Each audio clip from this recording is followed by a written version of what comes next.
Good evening, everyone. Welcome to Fuzz Burgess Field in beautiful Carthage, Illinois, as we are here at Illini West High School for homecoming for the Chargers. The Macomb High Bombers are in the house. I'm Dwayne Hulett. Tony Weston's alongside. Dylan is on the camera again tonight. And Tony, about 10 minutes, 9 minutes and 30 seconds before scheduled tip-off, or kickoff, I should say. Two parallel different teams right now. One comes in 2-0. The other comes in 0-2. Couple of blowout losses for the Chargers against two of what are expected to be better teams in the conference. So you expect the Bombers to have the advantage, but I don't think they've played the same two type of opponents. No, absolutely not. And a lot of times that's a dangerous situation where, you know, you've got an Illini West team, but that by all accounts had a really nice offseason, really made some improvements, bring some guys back, some skill guys back, and really have high hopes for a football season. Ran into a couple of really good football programs weeks 1 and 2, so they're looking to get that momentum back.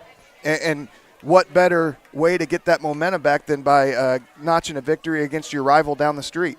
On the other hand, Macomb Bombers have been easing their way into the schedule a little bit, but week 1 did it convincingly with a commanding performance. Last week handled some adversity, which was actually good to see. You know, how do you respond to that? You get knocked down, how do you get back up? And they were able to answer that call and secure the win, which at the end of the night is obviously your ultimate goal. So overcame turnovers, overcame some mistakes, and had a great week of practice, and they're ready to go play football tonight. The Bombers have been tested. The first game was a blowout, for a lack of a better term, but they were tested last week. So they've been they haven't been on the blowout end of things like the Chargers have been, but they have been able to play 4 quarters, and they've been able to see what they're able to do in stressful situations. Yeah, absolutely. And last week, that's a good football program. Knoxville's a good football program, and every single year, regardless of their record, they're the type of big physical team that's going to come up and punch you in the mouth. And you know, that's largely the same Knoxville team that was able to get on top of the Bombers last year by 18. And, in fact, the running back number 33 had a heck of a game the year before, had a bunch of big chunk plays, and that's one thing we talked about on the broadcast is the Bombers were able to limit those big plays. 33 had 92 yards, but he had them on 30 carries. So I think the big gainers for him were 7-8 yards. Bombers able to limit the damage. Coach Wilson's pursuit drills coming in huge, waves of jerseys coming in and cleaning up any mistakes that pop up, and that's huge to see.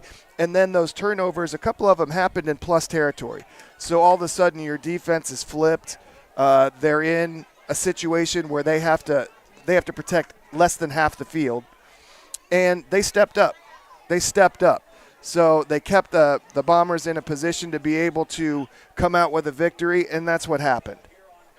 That's the thing is that you look at these early season games. The thing about football is you have to win games, but you also are trying to still improve, right, as you go through the early season games. So you want to see people getting their hats on the ball, people chasing the ball, getting lots of, whether it be white jerseys tonight or orange at home, whatever the case may be. But you want to get a lot of your jerseys to the ball. That's all stuff you're still trying to get instilled in the kids as you work through the season, and hopefully you can win enough of these games to get to the postseason, and then all that stuff comes to fruition, right? Yeah, absolutely. So, throughout a season, you can look at a football team and you can look at things like, is it an odd front? Is it an even front? Do we have a 4-spoke? Do we have a 5-spoke? Are we playing cover 3? Are we covering flats? Whatever it is. But you're 100% right. If you have that attitude, my brother Rich loves to say, defense is attitude. Defense is attitude. You get to the ball, you get there with bad intentions, your defense is going to be good, no matter what the call came in from the sidelines. So I'm not saying that those schemes don't matter. Of course they do. And nobody loves drawing up defensive schemes more than Dave Wilson.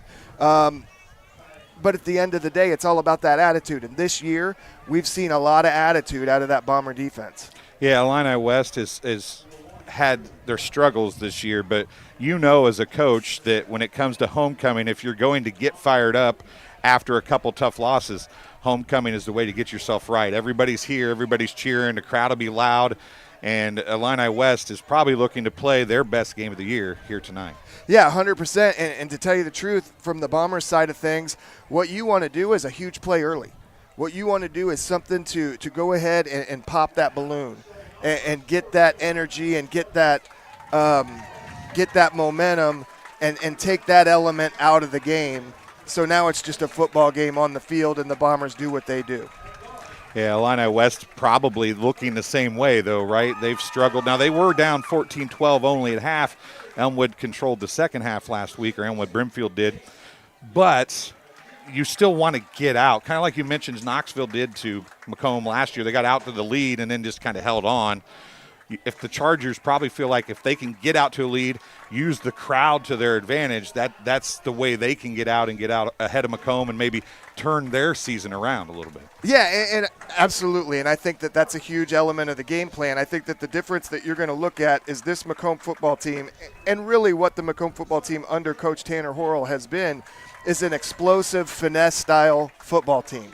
So you can get Macomb down, but you have to understand that you'd better be able to play 4 quarters because they can score in a hurry.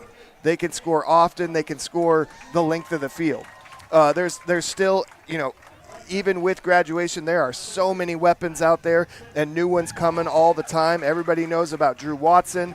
Jack Beal has started to make his presence known as a sure-handed slot receiver. But, man, folks, we've talked about it before, and Kylan McMillan is coming. The young guy with the wheels that we saw such a dynamic, explosive play last week on 3 levels. We saw Braden Holdhouse make an athletic move to get away from the rush. We saw Malachi Conley step up and make a block in order to free him up. Braden Holdhouse makes an athletic throw. Kylan McMillan gets it and just puts a couple of moves, and he was gone. I actually saw the 1 touchdown pass last week, but I was saying oof because they went through the banner there. You saw it on the screen as you were talking. I don't think you were looking, but about knocked 2 cheerleaders over trying to hold the pole up. Oh, man. You remember back in the day when those used to be paper and you just ran through the real thin paper and never had those problems, and now everybody does the reusable ones, and it seems like they don't break apart as easy. Yeah, correct. Correct. Not that that's important to anybody watching, but it always seems to get me that somebody gets knocked down in that scenario. As we're just about ready to go here, 2 minutes away from kickoff. So you said how things have been for Macomb. We've talked about how things have been for the Chargers.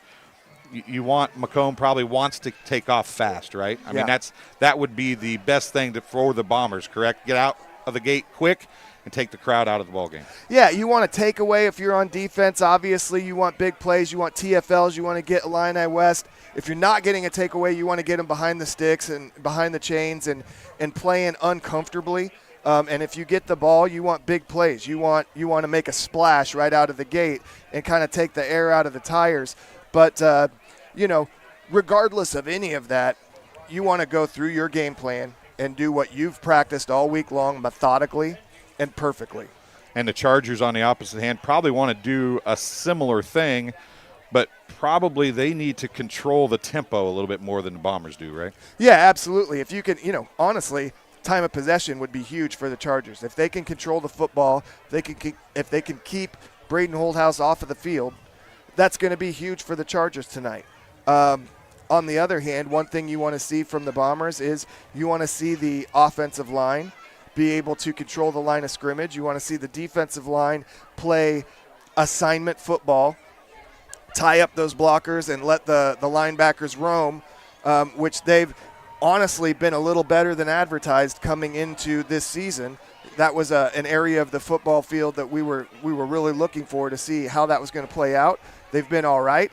And, of course, elephant in the room, Macomb has to hang on to the football. Didn't do that last week, put himself behind the 8 ball a little bit. As we mentioned, they were able to overcome, but you don't really want to overcome that. You want to hang on to the football, you want to make big plays, and you want to run your offense the way that you've practiced all week. So Macomb's getting ready to kick off. Ethan Carlisle and friends are back deep for the Chargers. And what's the number kicking off for the Bombers? That is the sophomore 38. Number 38 kicking off for the Bombers. That is Hayden Katz, and here we go. It's an up back going to take it from about the 20. A nice return here out near the 45-yard line to the 44-yard line. The return for the Chargers, and trying to wait and see who the number was. It was Carlisle. He came up and took that at the 20, and a nice return, 1st and 10. Well, they give him the 45. He 1st and 10 at the 45. Yeah, and actually Drake May was here on the near side. I thought Mr. Katz was gonna kick that ball to the near side into Drake May, but he ended up having to clean that up after a 25-yard return. We get ready to go for the first play. Carlisle from the shotgun. One set back to his left. He's going to keep it, goes left. And it's going to be a big tackle in the backfield, and I can't see. There's that TFL you were talking about. Yeah, that's big Alex Brown, and you're right. Right out of the gate, play number 1 from scrimmage. Alex Brown, the senior, makes a big TFL, and they're behind the chains on 2nd down right out of the gate. So the first play is a 2-yard loss for Carlisle, and it will be 2nd down and 12 now for the Chargers from their own 43-yard line. And again, in the backfield, ball came out late. They're going to say he's down. Ball came out, but he is down. And it will be 3rd down in a bunch as he loses another 4. I think that was old Talon Quisenberry getting through the line there and making another big TFL, and that was a big one. That's about a 5-yard loss? 4. Well, yeah, it was 5-yard loss. You're right.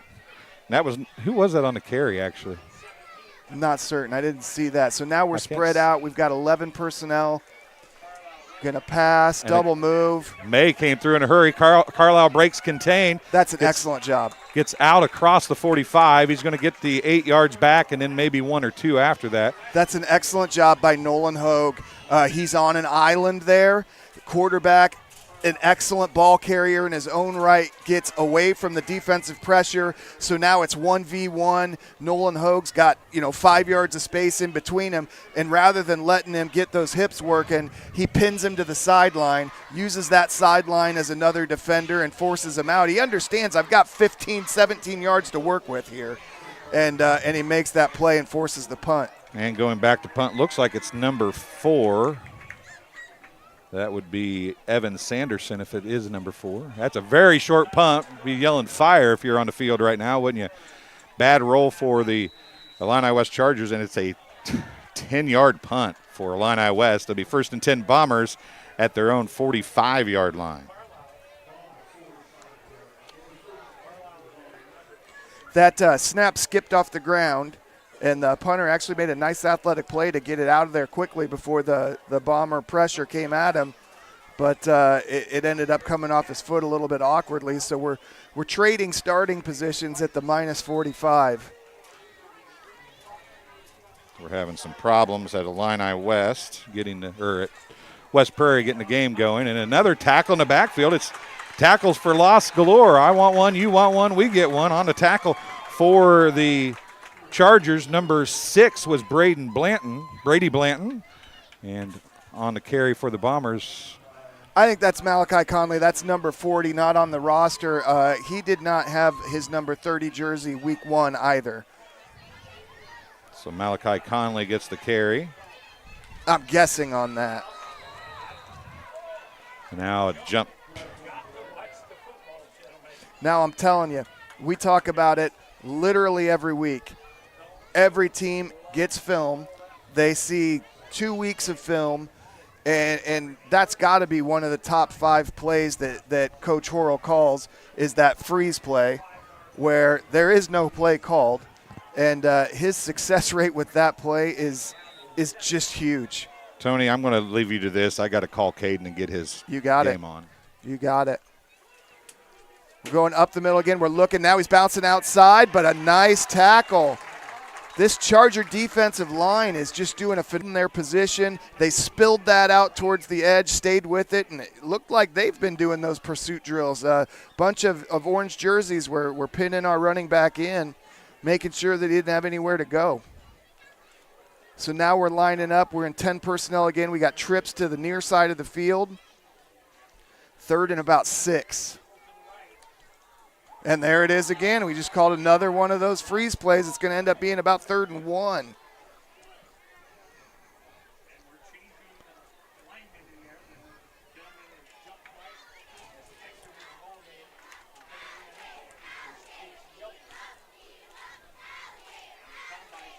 So now we go from 3rd and 6 after the freeze call, the encroachment. We got 3rd and 1. Now we've got fullback football right here. And that's Braden Holdhouse calling his own number on the quarterback keeper. He goes up the gut for about 4 yards. 1st down and then a few more.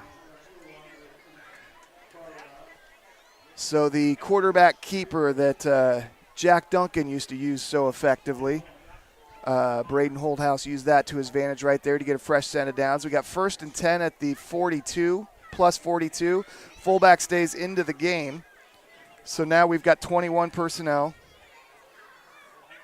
That's the hand that goes to Drake May, who finds some room out to the outside, bounces off, reaching for the marker, and I think he gets over the marker. Oh, they got him stepping out.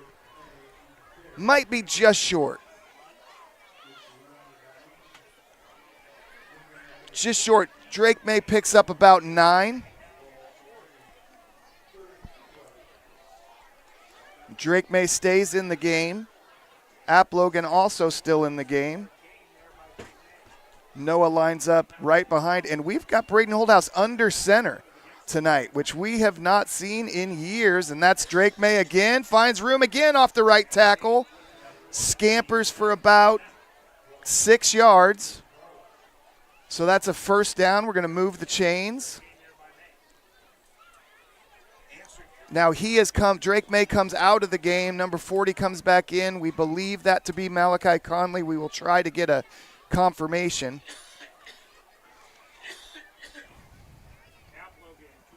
Still got 21 personnel.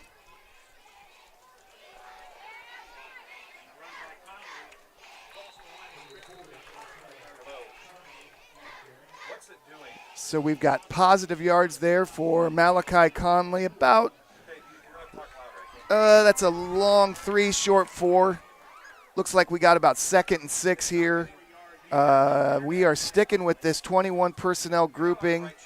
You've got App Logan at fullback. You've got Noah Hogue playing the tight end. Into the boundary right now.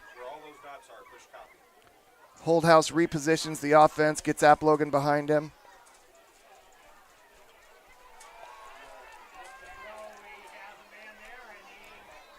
All right, we're throwing the ball downfield right there to Drew Watson, and just a little bit beyond his reach. We went with a little bit of an action look, trying to take the hit downfield, just a little bit beyond Drew Watson. So we've got 3rd and 6. Absolutely 4-down territory right here as we're just outside of the red zone. Drew Watson's in the slot. Jack Beal down to the near side. Kylan McMillan is the receiver out to the right. Looks like we got an outside linebacker pressure walking down. He's coming in, blitzing hard. They roll away from it. Oh, my goodness. Braden Holdhouse wiggled out of pressure. He was able to scramble out to his right, but that one goes between the numbers of a Charger defender, and the Chargers get the turnover, the interception, and they will take over right down there at about the 10-yard line.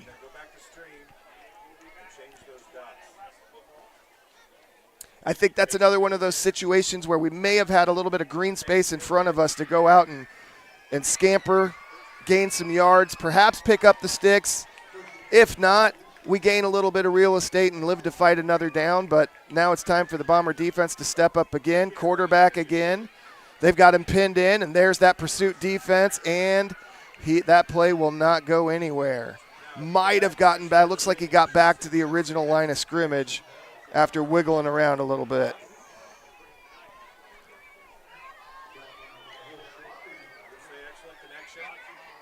Okay.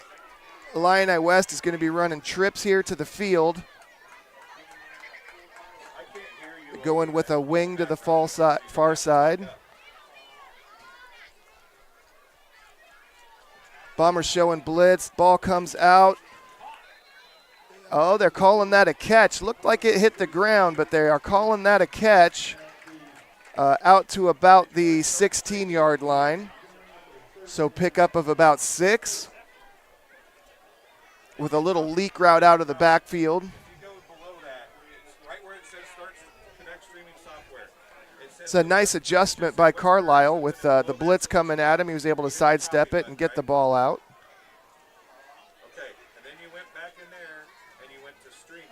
Carlisle with the keeper, gets around the edge, gets downfield. He's going to pick up the first down and then some. That's about a 15-yard scamper for the quarterback.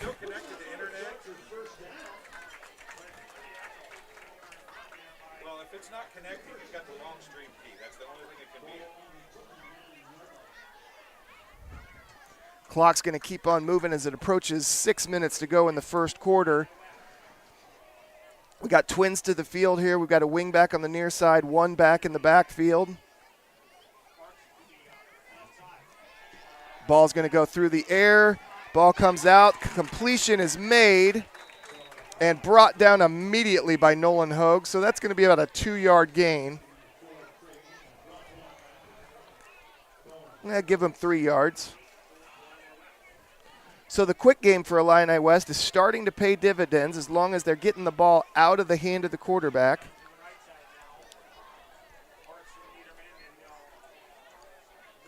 Now we got stacked twins to the field.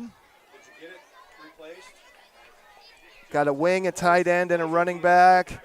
The give up the middle and met by 3 Bombers. And Drake May is the first one to make contact and bring the running back to the ground. So now you got about 3rd and 5. And now you're in minus territory. You're at about the 34. So this probably would be punt territory if you don't pick it up. Got split wide receivers, a wing back, a tight end, a running back. Trying to draw the Bombers off. They don't bite. Pressure in his face. Ball's floating in the air. And it looks picked off. That ball is picked off by Kylan McMillan. Tremendous pressure in the quarterback's face. He took a shot from a blitzing linebacker, floated that ball up, and Kylan McMillan was there to bring it down and secure it for the Bombers. So there will not be a punt. There will be the Bombers taking over at the minus 46.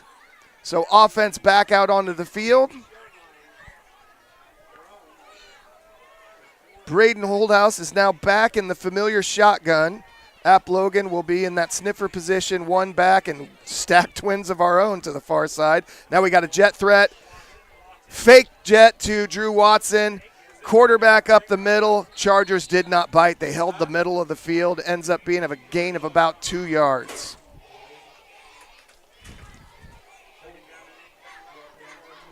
Personnel changes. Hogue goes out. App Logan goes out. Kylan McMillan comes in. We got a tight bunch to the field. Look for Drew Watson on a wheel here as he's in the back of the bunch.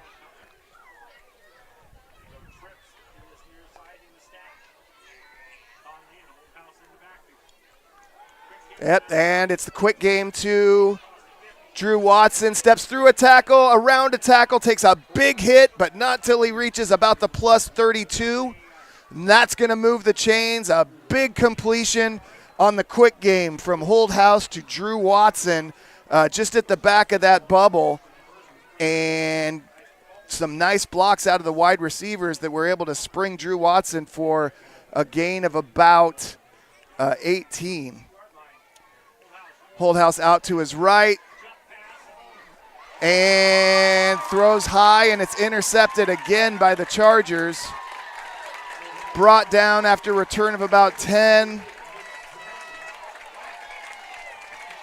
Chargers will have the football at about the 34-yard line.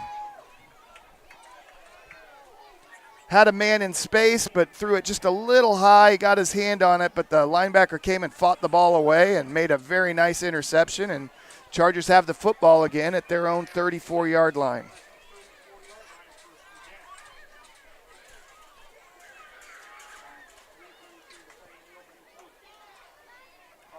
And this is what Dwayne and I were talking about earlier. We got motion out there, quick game.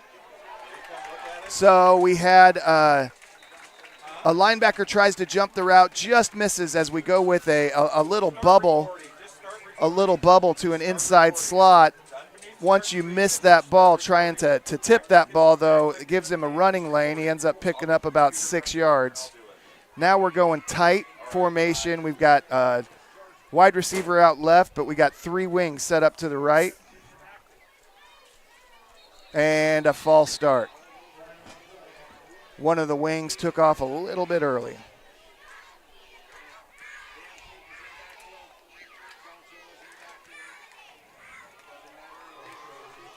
That was going to be an old student body right play where they had the 3 wings set up to the right, and Carlisle was just going to keep that one and run behind about 7 blockers. Now they go back to the spread. They got a tight end to the near side with a wing behind him. 11 personnel. Blitz from Drake May, and he meets the ball carrier at the exchange and brings him down in the backfield. That was number 8 for the Chargers, Nick Johnson. As soon as he got the football, he saw Drake May there to say hello, and as a result, that will be a tackle for a loss. And now they're back behind the change with about a 3rd and 12. 11 personnel again, Twins to the near side. 1 receiver to the field. He is going in motion on the jet, and he will be tackled at about the line of scrimmage. At about the line of scrimmage. The Bombers were not fooled there. They shifted with the motion and were there to go ahead and complete that play. And, actually, that was a loss of about 3 yards, so it's going to be about 4th and 15. Drew Watson stands back with his heels at about the 38 of the Bombers, looking to receive a punt. Low snap again, but this time he gets it away. Starts to take a Charger bounce, but ends up flattening out, and the Bombers will take over at the minus 41. So far in this football game, the Bombers have been able to move the ball. Bombers' defense has looked very good. Just a couple of mistakes have prevented any scoring plays, but we're going back, and it looks like we're going under center again. We've got Applogan at the fullback, Noah Applogan, and Malachi Conley behind him. We've got Jack Beal stretched out near us, and Drew Watson at the top of the field. Malachi Conley gets the ball. Excellent push by the offensive line of the Bombers that time. Malachi actually never really got far beyond the offensive line, but the offensive line reestablished the line of scrimmage about 4 yards downfield. Pick up a 4. It'll be 2nd and 6.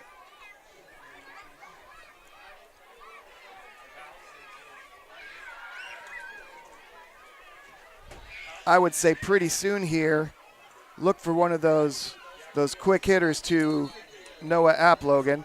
Flag on the play, they blow it dead. That has the feel of false start, and it is. So that'll go 5 yards back. So it looks like 2nd and 11 now after the false start. And they will continue to wind the clock as it gets down towards the end of the first quarter. We're under a minute. We're at about 40 seconds here left in this first corner. So the Bombers now go ace formation, Twins each side. And we are in shotgun. They run the freeze. Illini West able to hold their water this time. Snap to Holdhouse. He gets the ball out of his hands in a hurry to Beal. Makes a move, but the Chargers able to surround him. It's going to be about a 9-yard gain. So we're looking at 3rd and 2, 3rd and 3. About an 8-yard gain along. Well, I'm looking where the football is. That's about a yard, but the stick back there is about 2 yards. And that is the end of the first quarter. We are knotted at 0. Couple of mistakes by the Bombers through the air. Chargers defense is capitalized, getting those turnovers with a couple of interceptions to prevent a Bomber scoring drive. Bombers defense has held very well and been able to limit positive yards for the Chargers. So on the one hand, the Chargers have to feel really good about a couple of takeaways, being able to stop the Bomber momentum. And obviously a takeaway is going to be a big crowd moment, this homecoming crowd getting into it, getting fired up with the takeaways, but not able to capitalize with their offense and generate a sustained drive that's going to really bring that crowd into it. The Bombers' defense is held in that regard. Bombers just need to limit the mistakes and continue to move the ball down forward. And that defense just needs to keep eating and limiting the chunk plays and see where we go from here, see if this second quarter doesn't produce a bit of an explosion of points. You get the opportunity to see so many different things that if you worked at a bigger hospital, you may not be able to see. You know, work is not just about the job, it's also about the people that work alongside you. And we have the best teamwork. They're like a second family. Sometimes you can't get that feeling other places. Welcome back to Fuzz Burgess Field. I had to interrupt Coach Weston there with a commercial. I apologize. I've been spending a whole quarter trying to get another broadcast to work. And if you're trying to watch West Prairie, Southeastern, and Bushnell, you can see that it is not working. And Caden is having problems with the computer up there for whatever reason. I don't know, but he is. So we are recording that. Second quarter getting ready to go here. I'll turn it back over to you. Coach, you've been watching a lot more than I have, obviously. He gets that ball out to Drew Watson, crosses the 30 down in positive territory, and that's one thing they've done really well, the Bombers, in this short season here in week 3, is they've gotten Braden Holthouse on the move, and he is very comfortable slinging that right arm when he's on his move. He's got his feet moving, and in that way they ran a level play, and Drew Watson was in the middle level and found some green grass, and Braden Holthouse found him. So a nice positive play. One of those nice pitches and catches, get Braden's confidence back and keep him rolling. They're back in the shotgun. We got twins to the left with App Logan in the wing. High snap. Braden gets away from one defender. Now he's crossing the field. There are some defenders. That was nearly a block in the back. There are some blockers set up. And he turns that broken play into a positive gain of about, what do we got, about 6 yards there? And Coach Dwayne, I was going to tell you, I understand the frustration. You're trying to run a bunch of different sites right now, and that's why you're the boss. So you got all those hats in the air, and you're able to make the magic happen. So well, not making the magic happen tonight. Well, we'll get there. For whatever reason, we'll get there. That's the handoff right there. Goes to Drake May, making some defenders miss, and he's brought down by a couple of Chargers as he crosses the chains, gets that out to the 15, maybe down to the 14-yard line on the carry for Drake May. I was going to say, Drew Watson on the far side of the field over there on that scramble by Holdhouse had a chance to make a block in the back and laid off at the very last second. Maybe that wasn't Drew over there. Who is that? Is that number 7? Jack Beal. Is it Beal? It was Beal over there then, I think. Runs through an arm tackle. That is Drake May back up the middle, down to about the 10-yard line. So, unfortunately, I was going to keep stats. We aren't going to have stats tonight either, but we can. No, and I apologize, Dwayne, because that's one thing we've talked about on the air is I am terrible about – I get a little too into the game. Well, I was doing it until I was trying to get the other broadcast going. Still not having any luck, so they're recording it. I don't know if they're going to get it on at halftime or not. We'll see. So we're back under center. App Logan right behind Holthouse with Drake May in the backfield. Ball is a fake to Drake May. Holthouse is all alone as he goes to the corner of the end zone. But there are multiple flags, multiple pieces of laundry on the field, as my wife likes to say. It looks like Drew Watson's going to get called for the hold. He was holding Trey Niederman out there. Trey had position and Watson just held him to keep him from getting to the corner to block Holdhouse. Of course, thing was, it was a position I don't think that the hold did not need to be made, because if Holdhouse could have just, I think, Coach, went left or right depending on where Niederman went. Yeah, and I tell you, outside of the hold on that play, that was such a well-designed play. The Bombers have done an effective job of north-south running the football, and they just ran some action and a spin out by the quarterback on the keeper, and they had the entirety of the Charger defense other than Niederman crashing inside. Drake May, sorry. No, you're fine. Go right ahead. You're looking Drake for a touchdown. May finds the corner of the end zone for a Bomber touchdown. There is no laundry on the field now. And Coach, I believe that's designed to go up the middle. Drake May takes a look ahead and says, you know what, I got this edge. And he runs right towards the tackle's rear end and continues to bounce it. And he just took a beeline to that pylon, and he's able to win the race. Yeah, shortest distance between 2 points is a straight line, right? And he went right to that, never wavered. Correct. Once he found it, he went right to the pylon and got in by about a step. Bombers going to try the extra point here. I believe this is number 38, right? Hayden Yes, Katz sir. kicking. He has had a very nice year kicking the football so far. And I'd mentioned, I think week one, that first touchdown, that was the first time I had seen a PAT attempt from Bomber football under the Horrell era. Yeah, that's there's a lot of discussion in small school, and we'll still say this is small school, obviously. Small school football, whether you kick the extra point or take the two or try for the two, because if you miss one, then you're in trouble the rest of the way, right? But well, it is, but as Coach Horrell likes to say, if you score 6 touchdowns and you get the 2-point conversions 3 times, in order to match that, you would have had to have made all 6 extra points. So, it's however the math works out. But you have to be able to be successful running those 2-point plays. And if you've got a good kicker that's nearly automatic, as Mr. Katz has been, then, you line it up and you take your point.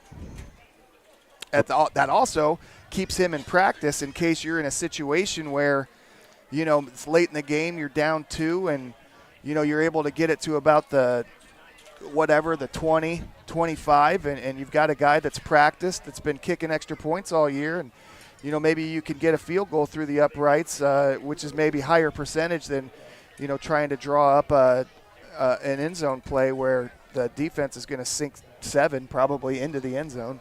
Game's being brought to you by Ron Elby Auto Sales, with locations in Macomb and Augusta. With 80 years of car sales experience, Ron Elby Auto Sales is your hometown go-to for your next car.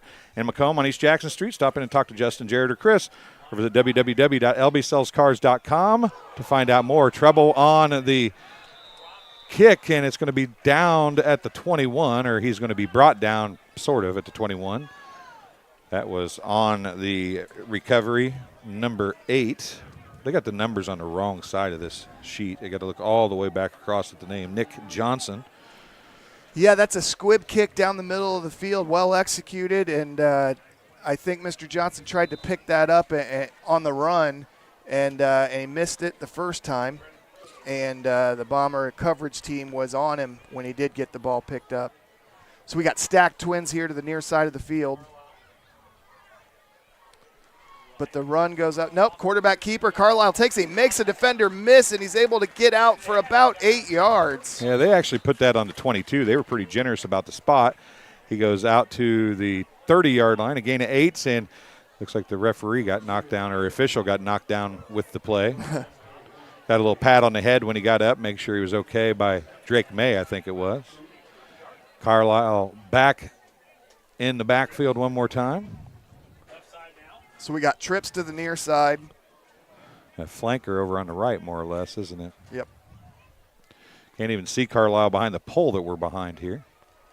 Let's drop back to pass, and now he's stepping up. There is tremendous pressure. I think that was that supposed to be no, it wasn't. I was going to say some sort of a flanker screen, but the flanker went on a route. The lineman just let everybody go. They were downfield. I mean, it was supposed to be a run, maybe? Yeah, I think that was a designed quarterback keep. But they didn't block anybody on the line of scrimmage, and he didn't get a chance to go anywhere. He lost 2 on the play. It'll bring up 3rd down and about 4. Short 4, long 3. So now you got that tight end and wing combo. You got 11 personnel. You got split both sides. Oh, that's a failed exchange, but Carlisle. Close to it for up. They're going to give it to him. They're going to give it to him. Look at that spot. Man, that is very generous. But you know what? That was a failed exchange, but Carlisle able to make a couple of guys miss and go ahead and pick up that first down.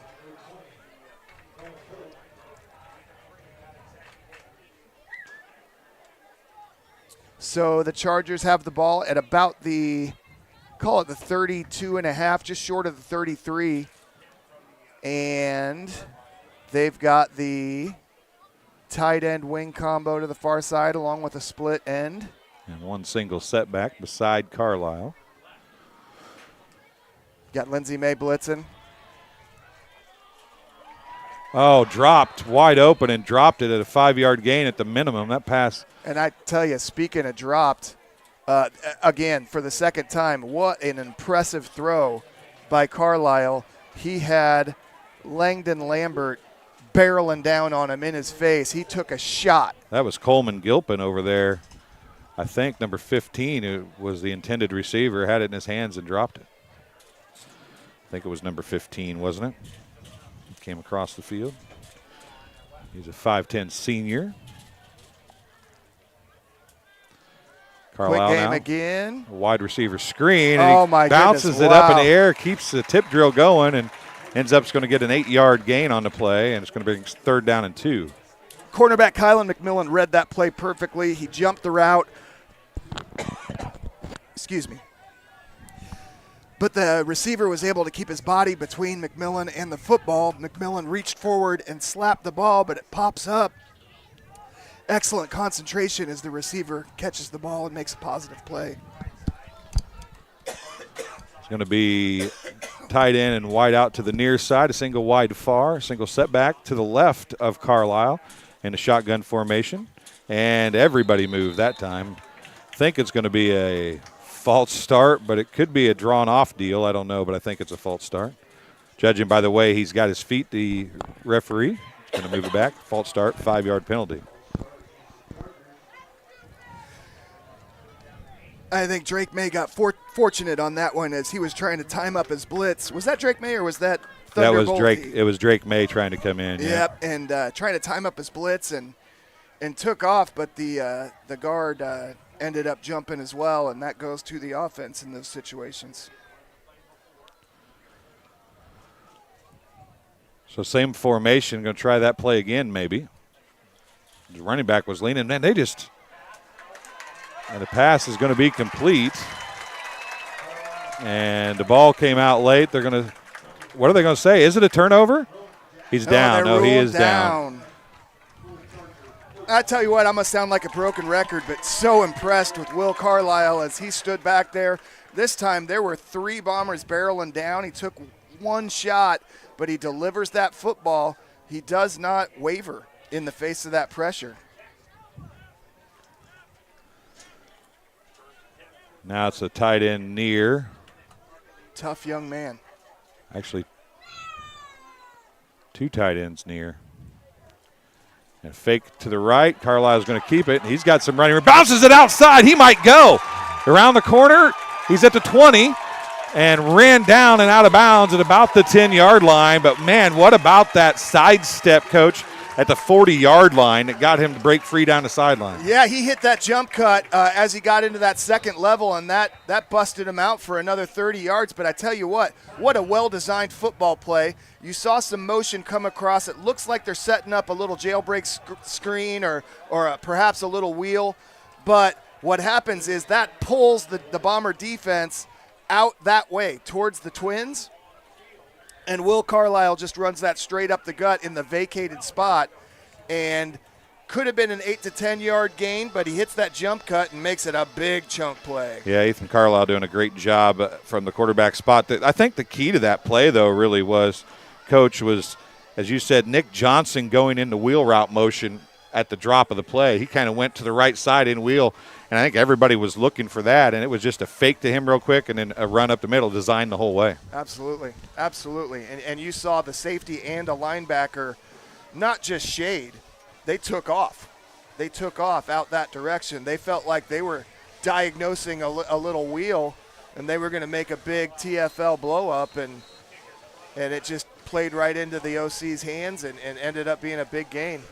So we have 5:46 to go in the first half here. It's 7-0 Bombers, but the Chargers are threatening for the first time tonight. Looks like they're 1st and 10. They've got it at the 11-yard line. I couldn't tell if that was the 12 or 11. 1st and 10 at the 11. It'll be Chargers with a chance to get a first down here, but 3 wides, and that's not something you see in the red zone that often. They got a wide receiver to the right, empty backfield, and this might be a corner of the end zone kind of throw here. That could be, or else they're just trying to stretch the field and give Will Carlisle some running lanes. Yep, there it is. There he goes, and he makes one guy miss. He gets to the outside. He's going to be close to the 5-yard line, it would appear. That makes it a gain of 6. It'll bring up 2nd down and 4. And what they're starting to realize is, other than the misdirection on the big gainer, going up the middle hasn't been super effective. But if they're able to pull the linebackers into the middle of the field, Will Carlisle has found some real estate off tackle. Try it again here. They're in a bunch formation, actually in a tight formation, kind of a goal line as it would be. Misdirection, though, and it's going to be maybe a 1-yard gain, not much, if anything. It'll be 3rd down and 3 or 4 here. Yeah, Brennan Bolte stayed with that. That was an under counter coming back against that rollout motion by Carlisle, and Brennan Thunder Bolte stayed with that and makes the play on the near side of the field, limits that to about a yard. Yeah, this is a situation where the spread doesn't help you as much because the safeties and stuff aren't as deep, right? Well, correct. What you do when you're spreading is, again, are you spreading to throw or are you spreading to run? And that's a jersey tackle. That was Talon Quisenberry held onto that jersey and just wouldn't let go. He went for a ride, but they didn't go very far. He's able to spin Carlisle to the ground for a TFL, push him back a couple of yards. This is easy. Actually, 4 down territory. That was a loss of 4. It's going to bring up 4th down and about 8. 7 probably from the 9-yard line. They said that's on the 11. That might be farther. It might be closer to the 8-yard line, I guess. It's hard to tell from this distance. They've got it marked at the 7-yard line, actually. So Nick Johnson jumps to the wide side of the field formation. Carlisle's back to pass. He's going to throw towards that corner. That is the corner that time. No flags on the field. And a turnover on downs. TFLs and TODs, those are the things you like, right, if you're on the defense? Yeah, absolutely. And what we just saw there several years ago, they changed that to the term is face guarding, where I don't have to look to see where the ball's coming from. Why would you? I'm looking at the receiver and see where he's looking. And Kylan McMillan did a great job of just staring into the eyes of the receiver. He saw where it's coming. He stays right in front of him.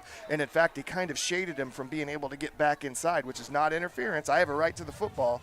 And the receiver was not able to make an adjustment. Bombers get the football back. So here we go, first time on offense from inside the 10. Is that Holdhouse? On the keeper, it was. Timeout charge to the Bombers, I think. Oh, no, that's a hold. Oh, they call a hold. I didn't see the laundry on the field, as we like to say. That'll take that play back, which really kind of would have set things up for them to try to do something with 3:35 to go. You still got some time, but it's going to bring up, about 1st and 14 or so. We'll see where they actually mark it at. Looks like they're only going to mark it at the – where are they going to mark it at? Looks like they're 1, 2 yard, 3 yards. They keep moving it back a little bit. Let's see where they end up. That look like 3 yards to you? Yep. First now down. They're just going the other way. He's got he's an looking option to throw it. I got to tell you, the Illini Charger defense has done a phenomenal job in coverage tonight. They're really doing a great job of staying with the Bomber receivers, and those throws have to be right on the button in order to be completed. Live chat is open. Hop in there. Tell us who you're cheering for and who you're watching. We love to talk to you folks in there. It's Denver Mitchell, a former West Prairie athlete, wanting to know about the West Prairie Southeastern game. And, again, we're having some sort of problems. I'm not sure what the problem is. The computer worked last night because I used that computer. And a handoff is going to be bottled up, but he just keeps moving his feet. I don't know who that is. And it's going to be about 10 orange jerseys there to finally get the whistle, but it's going to be just about a yard or two gain is all. And I still don't know who had the ball in that deal. I believe that was Malachi Conley. Drake May, they said on the carry. Drake May. Couldn't We'll see see there from down here. So now you got third. You're behind the chains. You're going trips to the field. Clock running, 3:30. It's third down. Didn't mean to interrupt you. Just wanted people to know. You're fine.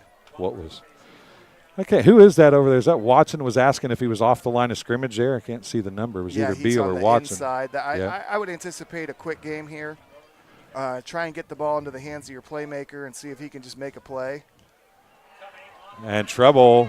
Holdhouse has got a person downfield. It's Watson. He's not. Oh, is that Beal? Yeah, it's Jared Beal. Yep, it was Beal. Beal turned left. The throw was right, and he just couldn't get turned back around to come get to it, but he was wide open. That is a 90-plus yard touchdown pass if he catches that, I think. Yeah, that's another missed opportunity there. But, difficult play for Braden Holdhouse as he's on the run there, scrambling. Thanks, Kaylee. I appreciate that. My daughter's in the live chat telling me that I probably broke the computer last night. That's why I won't work today. I probably broke the computer. I love her. She's so sweet to me. Can you tell? And it's going to be 4th down and 12, and a punting situation for the Bombers. That's a much better punt than the one we saw earlier tonight. And up to get it is Carlisle, and he's going to get it from about the 44 to 39, take it to the 35, a gain of about 4. On the return, it'll be 1st and 10 for the Chargers at the Bomber 35-yard line. We have 2:52 remaining, and I guess if you turn it over on downs inside the 10, you got about as good of a scenario to get it back as you could have asked for. Yeah, absolutely. That's as good as a turnover right there. Chargers getting the ball at the 35, so that's a net, 25-yard punt, 30-yard punt? Yep. Yeah, a little probably, 30, somewhere between 25 and 30, depending on what yard it was actually on. They still have not moved the down sticks yet. Why are they holding the down sticks? Oh, look at the receive. Holding on the Bombers, and they are going to make them kick it again. No, they're just moving it up 10 yards. Huh. So it'll be 1st and 10 at the 25, and that just makes that even better, I guess. But I didn't know that was – must have been during the return? Yeah, defensive holding during the return? Why would they be yeah, that's an interesting call. Yeah, because it had to be after possession change, right? Had to be. There we go. That's what caught my attention. That's a little option play on the pitch, and he gains about 5, doesn't it look like, 4? 4 or 5, it looks like. That ball was on the 35. It actually looks like the down marker's on the 29, on the 24. It was like an 11-yard penalty because he's on the 20 now, so he gained 4 according to the yardstick. You notice that? Yeah, it's a whole interesting situation. Unless they did a 10-yard or a 5-yard from where the foul was. Spot, yeah. That's the only other. Maybe it was 5-yard defensive holding from the spot, but kind of an odd place to have a defensive holding on a return. But Carlisle. Another sprint option. Fakes the pitch, keeps it, goes down to the 21-yard line. Very short gain. A whole lot of running there, Coach, for not much gain. Yeah, I think he got back to about the original line of scrimmage there. Yeah, he gained 1 maybe. It looks like it's 3rd and 5 now as they try to hurry a little bit. We're down to 1:50 remaining. Todd Moon, you're right, it's a great night for football. Absolutely.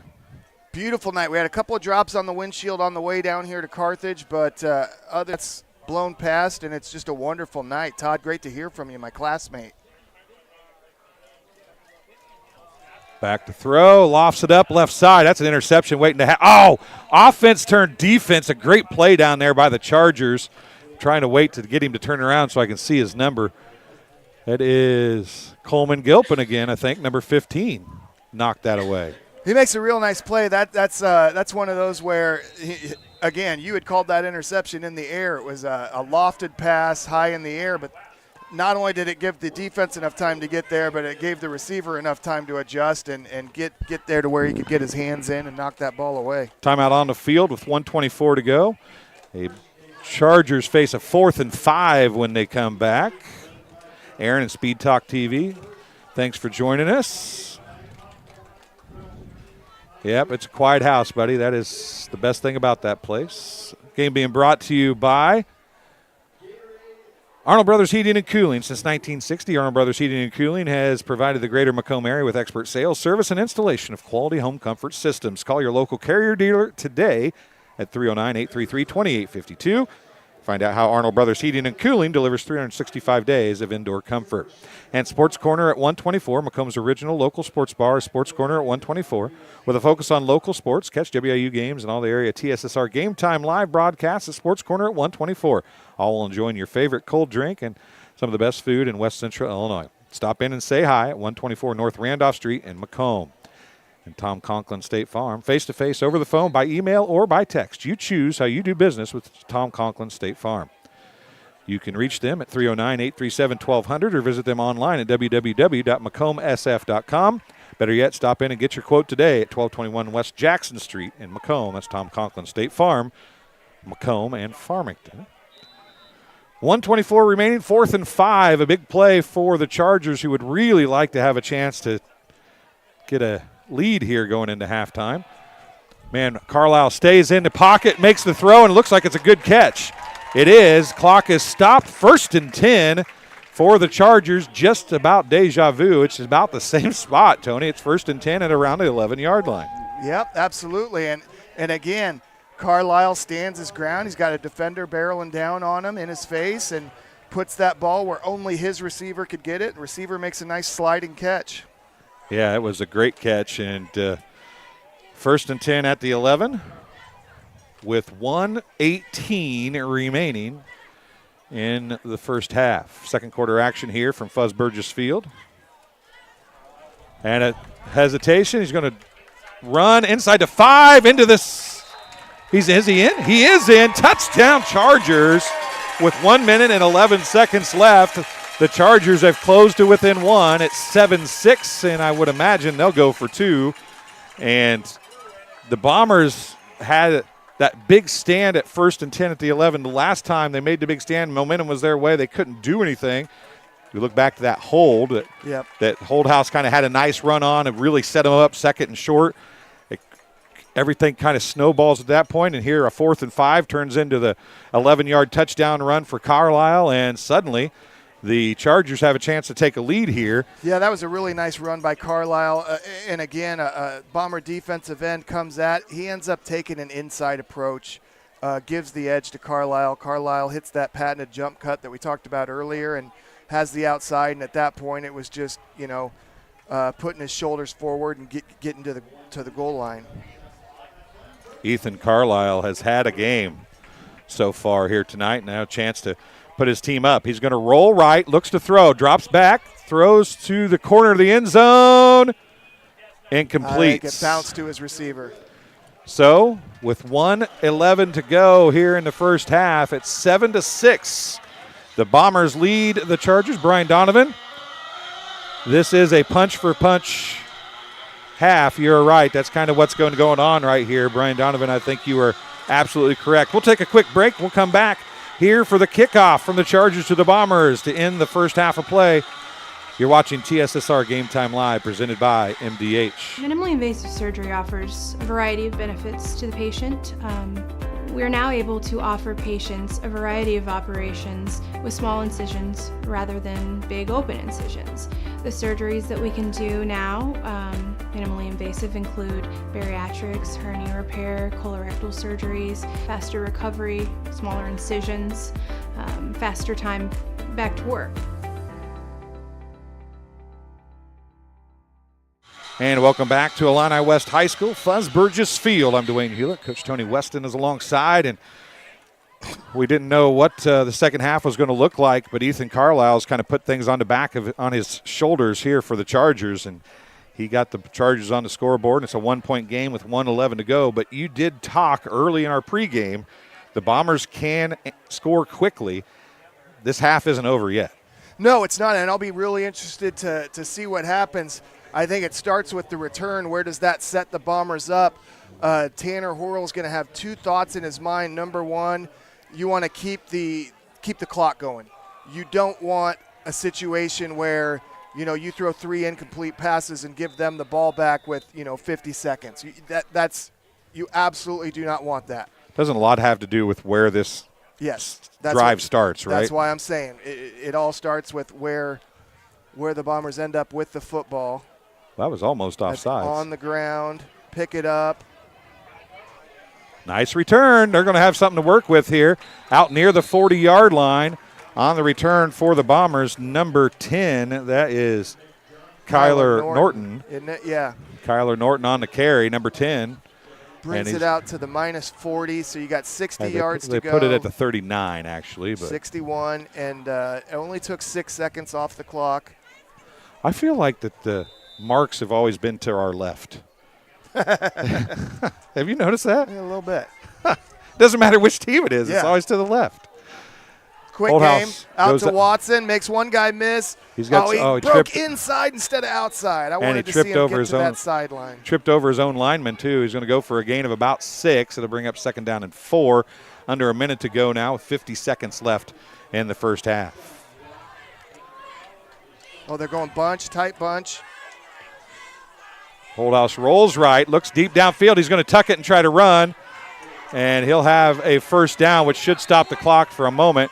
It's going to be 1st and 10 at the 50. We got a Charger player down. It looks like number 1, Steven Sparks, is down for the Chargers. His helmet's off. Maybe just got the wind knocked out of him, hopefully. We'll see. It is 37 seconds remaining here in the first half. So second quarter action at 7-6, and I don't know if I put the score up there. I stink at my job tonight, folks. I apologize. It's 7-6. Bombers with the lead. Tanner Horrell's got all 3 timeouts in his pocket. And you've now got 50 yards as you try to get yourself a score before the half. So 37 seconds, not a lot of time, but once you figure in you've got all 3 of those timeouts, you've pretty much got your full playbook open to you. Sparks gets up and walks off under his own power. You can see him on the screen there. That's a good thing to see. We're happy to see that. So we getting ready to go here. Clock should stay stopped, though, right? It was a first down until they get ready to put it in play. And there we go. So it'll be 37 seconds remaining. Holdhouse from the shotgun. Looks quickly to get out. McMillan. Big hit. Big hit by Nick Johnson. Yeah, Johnson hit him out of bounds, but another first down, a gain of about 15 for Kylan McMillan. Kylan McMillan says, I'll take it. You get the highlight, but I got 15, and I got my offense a little closer to pay dirt, and it only took 5 seconds. And out of bounds at that. Oh, huge. So we keep all 3 timeouts. We gain 15. Here's Holdhouse. McMillan is the single wide receiver near side, triples left. Holdhouse is going to roll. Downfield, wide open, another 15-yard gain and out of bounds. Was that Beal that time? That's Jack Beal. Made a great catch, and then watch as Jack Beal starts angling and hugging the sidelines. He's eyes downfield, looking to get as many yards as he can. He actually got 21 on the carry. Yeah, big play there. And as soon as he didn't want to risk going back into the field, he 25 seconds left, and they're going to roll out right this time.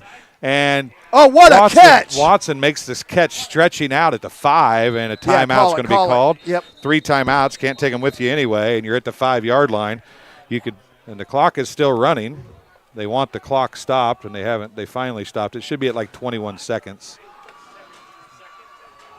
They're going to reset the clock to 24, 23. 23. It is 23, I do believe. The coaching staff for the Chargers aren't going to like that, but the timeout was called well before it stopped, that's for sure. I don't know if it was 6 seconds before it stopped, but I was going to say 21-ish or so, but see where they reset the clock to. 25, that's really generous. Wasn't it at 25 when the play started? It was. It was at 25 when the play started. Because I remember saying it as we started to play. They gave him the entire clock back. So it's second down, and they ain't moved the down marker yet.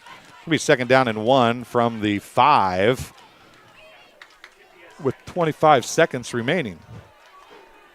Yeah, it was at 25 seconds before that play was ran. Chargers want to make some noise, and the fans over here on the near side. Holdhouse rolls left. He looks to throw, lobs it. Oh, who is that over there? What a catch. Touchdown, Bombers, Drew Watson. That was such a nice, patient play by Braden Holdhouse. What happens there is they put that cornerback in conflict. As Braden Holdhouse rolls out, he slow plays it. Am I going to run? Am I going to throw? And that cornerback has to make a decision. Help was late coming over the top, and Braden Holdhouse made a brilliant throw in between the corner and the safety, and Watson made a wonderful diving catch, the second in a row, and that's a touchdown for the Bombers.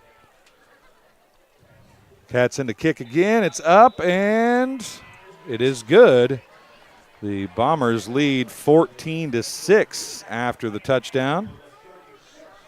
We talked about there for a second that with 1:11 left, there was plenty of time to make something happen, and the Bombers did exactly that. Yeah, absolutely. They moved that ball down, and again, they got Braden Holdhouse moving. They moved the pocket, gave him an opportunity where he could tuck the ball if that's what he saw, which he did once here on the near side, or he can put those defenders in conflict and open up lanes and push the ball down, which he did. And Drew Watson, who is a little bit of his security blanket, made a couple of phenomenal athletic catches. And put the one the at the 5 was amazing. That was a phenomenal catch. And then the touchdown catch was a diving catch as well. So down to 18 seconds remaining in the first half, and it's punch for punch. As big as that touchdown is just to get, the fact that the Bombers get the ball to start the second half makes that an even bigger touchdown. Yeah, I think what you're going to see here is you're going to see Hayden Katz put this ball on the ground and try and kind of squib this through the middle, but a hard ball down the middle of the field, try and burn some of that clock. It doesn't matter until they touch it. Well, but that gives the coverage team an opportunity to progress down the field. I mean, I don't think if it was squib, you're probably just going to fall on it, aren't you? No, but it wasn't. And he's going to get a chance to run this back. He's got some running room, and he's got some more running room. It's across the 50. Is that Ethan Carlisle? Can't see the number. He's going to come over here. We'll see. It's not Carlisle. Nick Johnson. Number Sanderson on the return. Number 16, I think. Oh, okay. Nick Johnson was the one that had the football that threw it back to the. Well, it says number 15. Gotcha. Which is supposedly Coleman Gilpin, but that doesn't look like Coleman Gilpin to me. But so they have a chance here to make something happen. So you said there's a chance. 11 seconds left. One play probably is all they have, but well, they have a timeout. They're going to double reverse. The it's ball's fumbled on the ground, and it's going to be covered up. And that probably they're going to take the timeout. They are not. They're going to let the clock run out. That's probably best case scenario there after that play. So the end of the first half of play, it's the Bombers 14, the Illini West Chargers 6. You're watching TSSR Game Time Live, presented by MDH and Arnold Brothers Heating and Cooling, coverage of Macomb High Sports. We'll take a break. We'll be back in a few minutes here on TSSR Game Time Live, presented by MDH. Minimally invasive surgery offers a variety of benefits to the patient. We are now able to offer patients a variety of operations with small incisions rather than big open incisions. The surgeries that we can do now, minimally invasive, include bariatrics, hernia repair, colorectal surgeries, faster recovery, smaller incisions, faster time back to work.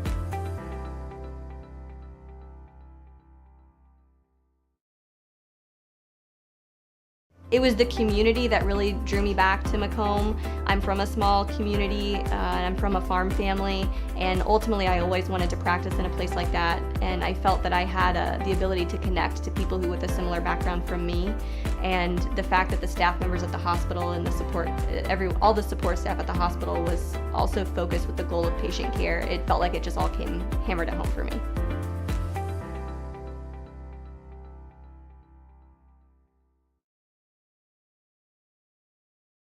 Working at MDH feels special to me because I'm also from a small community like MDH, and I love to be able to care for communities like this and be able to give them high standards of excellence with medical care as possible. You know, some people like to take more of a medical approach to their care, some people like to take more of a holistic, and I just want to be able to make their plan of care as individualized as possible.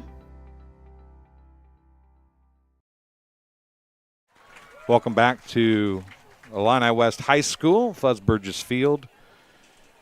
So we are having all kinds of problems with our broadcast at West Prairie.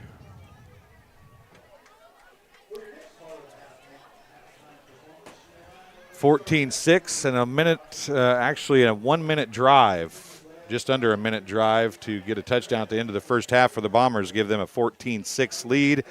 It's Illini West homecoming as they've got some youngsters dancing and all kinds of people out having some fun tonight as you do in homecoming. But that drive at the end of the first half for the Bombers could end up being the difference.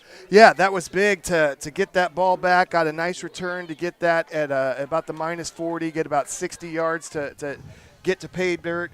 Had all 3 timeouts. So, and again, we talked about Tanner Horrell operating on a kind of a dual schedule there where you want to make sure that you keep the clock going and you don't give the ball back with any time, but you also want to take your shots. And so they went with the quick game, the little bubble to start on the first play, and they just kept working down the field. And a couple of really acrobatic special plays by Drew Watson, and we can't overlook the fact that there were some really nice throws by Braden Holthouse, put the Bombers on the board and kind of made you forget about a little bit of sloppy play there in the first quarter. But now you're up 14-6. Moving forward, you feel a little better. And like you said, Dwayne, you get the ball back after halftime and you move forward. So the Chargers going to try to right the ship a little bit here as they move into the second half. And, you know, you look at how this first half played out. The first half of the first quarter, or most of the first quarter, there was a lot of mistakes by both teams. And then the second half, or the second half of the first half, the second quarter, was a completely different ball game. Both teams' defenses playing pretty good, but for the most part, but they were taking care of the football, doing what they were trying to do outside of the fumble on the last play, which they didn't turn the ball over, but it was a fumble on the last play. Both teams took really good care of the football in the second quarter. Yeah, absolutely. And I tell you what, if I'm Will Carlisle, I'm going into that locker room, I'm saying, hey, I'm giving everything I have. I'm giving every single ounce of who I am on this football field tonight. Who's going to join me? Because he single-handedly put his team back into the football game. Don't get me wrong. People have to block. Some guys made some catches. But this has been the Will Carlisle show in this first half. He brought the Illini Chargers back into the football game. And, you know, he needs somebody to come along with him and give that effort and join alongside of him. And if that happens, this is going to be a really interesting football game in the second half. You got to give credit to the Illini Chargers defense. They've done a really nice job in coverage. As we mentioned, you know, we mentioned the spectacular catches, but here's the thing, Dwayne, they had to be, because the Illini Chargers have done a really nice job of sticking with these Macomb Bomber receivers. As the marching band gets ready to come out on the field, I do believe that marching band for the Chargers has grown by about 20, and we saw it was relatively small, but it had gotten very small. They got a new band instructor, and it's grown quite a bit, and yeah, that's awesome to see, and hopefully that keeps improving. I like those uniforms, those jackets, the gray jackets that the Charger band is wearing. Those are sharp jackets. As they move out here on the field, you see some cymbals being set up and some music stands. And also, this is a sort of a modern marching band performance here where they've wheeled out some props, some I wouldn't say curtains, but some backgrounds to enhance the program. The first time I saw this, and obviously I'm not a marching band aficionado, my wife would be able to speak more to this, but the Phantom Regiment played at Western Field a few times a few years ago. Just a phenomenal marching band experience, and they brought out these screens and these props and used them within their performance, and that was the first time I'd noticed it. I guess I shouldn't say seen it, but definitely noticed it. And from then on, you've seen a lot of marching bands utilize this, and they're pulling it out here in Carthage tonight. Yeah, they. My daughter is watching the stream instead of here. She had to go home today, so she is watching the stream tonight. So I'm happy to have Kaylee watching. But as we get ready for some swans, it looks like on the I'm trying to decide what things up front here are. Well, I'm wondering if those are covered up. Well, I know they're not. Yeah, that looks like they're just sitting feathers. There. Is this the black swan? Is this maybe that's what they're supposed to be. You might be right. It's hard for us to hear the announcer at this location. Yeah. I'll tell you what, this place has been rocking tonight. Oh, big crowd here in Carthage. Big crowd and a huge stereo system at the end of the field. It's been nearly impossible to hear ourselves talk. So again, we apologize for anybody looking for the West Prairie Southeastern BPC stream. We had problems getting it up, and for some reason he's unable to get it to connect. It won't talk to itself. So he's supposed to be recording it. Hopefully we'll be able to put that up a little later. Tonight I'll meet with Caden on the way through Macomb, and we'll get it up and talk about it and get it on there. So we apologize for that. Unsure, like I said, what the problem is. I used that computer last night, so I know it works. That's the worst problem, you know what I mean? Yeah. Well, it could still be an internet issue there, though he said he had enough internet when I asked him to do a speed test, so it's hard to say what the problem might be. Well, I think your daughter might be right. I think you probably broke it last night. Don't give her any ammunition.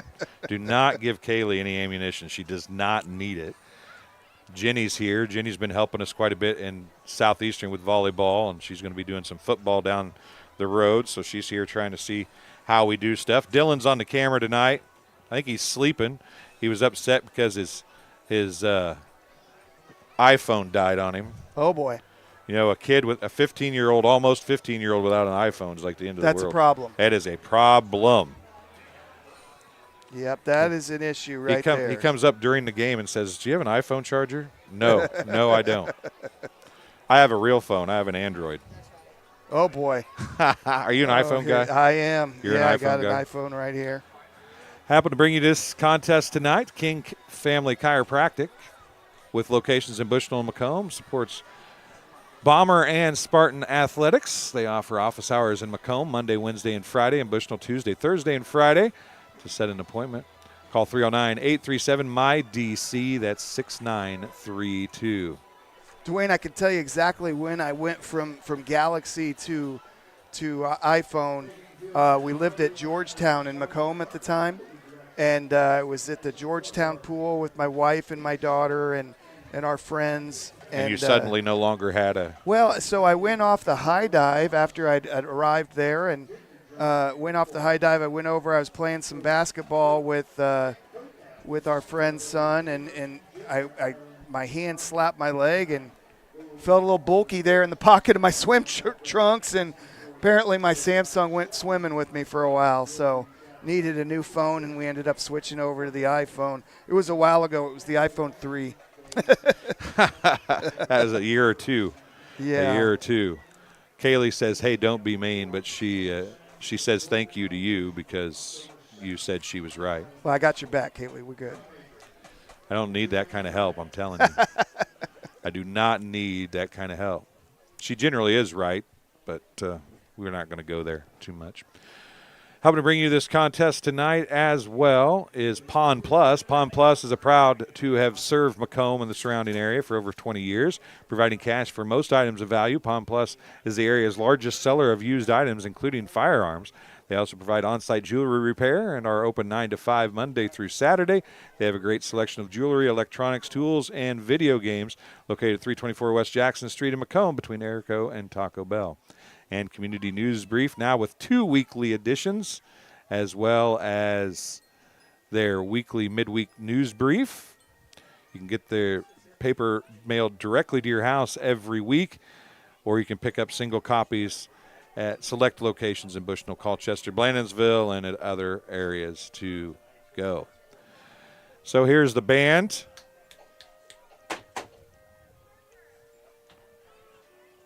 The band playing now for Illini West. Can't really hear it very well, but we can show you some of the band members. So as we work through the second half here, of course, you've got still 3 minutes, and then you'll have the 3-minute warm-up period. As a coach, is the 3-minute warm-up period a good thing or a bad thing? It's just one of those things. It's just something you expect, and you just bake it in. You know, if you've got a 15-minute halftime, you just call it an 18-minute halftime. I guess they use the 15 minutes for the show and the pageantry, and the 3 minutes is designed for the football teams to come out and get a stretch and get back into it. But you just bake it in, and it just is what it is. You played when they didn't have the 3-minute warm-up period. Correct. I understand you want to make sure they get warmed up, but at the same time, 10 minutes, 15 minutes, we're not. You want to get back to playing. Yeah, the kids especially, I think, don't want to waste all that time, right? They want to get back out there and get playing. At least I did and would like to. Yeah, 100%. And quite honestly, it depends on how the football game's going. Right now, the Macomb Bombers want to get back on the field. They've got momentum. While the Chargers were able to make a big play and get down into the red zone and punch one in, the Bombers responded quickly and moved all the way down the field, as you said, in about 50 seconds and put points on the board. They know they're getting the football back. They believe they've gotten some momentum. They believe they've gotten some rhythm, and they want to be back on the football field. They don't want that halftime to disrupt that rhythm. On the other side of that, Illini West felt like they got some momentum. Yes, they gave up the touchdown at the end of the half, but they started moving the football. They had success at the end of a drive. As we said, Will Carlisle really took over and put things on his shoulders and punched that ball into the end zone, and they wanted the opportunity to get the ball back. And their defense has not played bad. Like I said, their coverage has been very good. They've been able to get a little bit of pressure, which is the response where Macomb has moved the pocket and got Braden Holdhouse out in motion, mostly arm side, but he actually went back against the grain on a couple of those motions, and that was actually on the touchdown play. He goes against the arm side, goes to his left, but he puts that cornerback in conflict. If the cornerback sank to cover Watson, then Braden would have tucked it and ran, and he came up, and Braden put it on Drew Watson for the touchdown. You know, that the Bombers did some things in that last drive that they had tried to do early in the game, and they weren't as successful. You see that a lot because at the end of quarter or the end of halves, the defense changes because we're trying to prevent something instead of playing. I've never understood that as a defensive coordinator, especially at the end of the first half, why you change what you're doing to try to prevent something when what you were doing was preventing stuff anyway. Well, I think that a lot of times that conventional wisdom that, hey, our goal here is now prevent this score. There's limited time. We know that they have to push the ball down the field.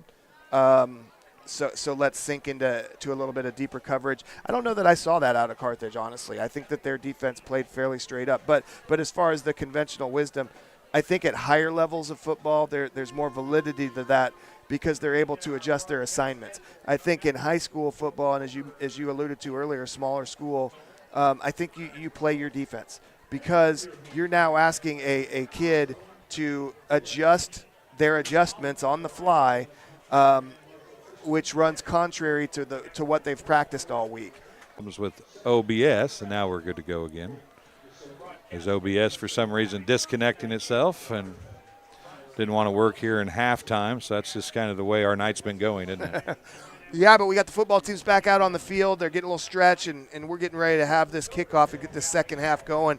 Could be a really interesting second half of football here in Carthage, and just see what these kids have in store for us. Yeah, and then as we move to the second half here, we'll put the third quarter up. And I think if you're the coaching staff for Illini West and for Macomb for that matter, perhaps the biggest drive of this game right now is this one defensively for Illini West. Yeah, absolutely. Absolutely. If they could get another takeaway, that would be huge for them, for their confidence, get the crowd back into it right after half. But even just to stop, make sure to keep points off of the football. For the Bombers, a quick strike is one thing, but, a methodical clock-controlling drive would just be massive for the Bombers, where you eat up half of this third quarter and you sort of impose your will, control the football, control the line of scrimmage, and move down the field methodically, chew up clock and go up 3 scores would just be absolutely massive. Yeah, this is where that PAT was a big deal, wasn't it? Yeah, absolutely. I mean, you're getting both of those as opposed to the 1 2-point conversion not working. Now they have to have a 2-point conversion next time. Yeah, absolutely.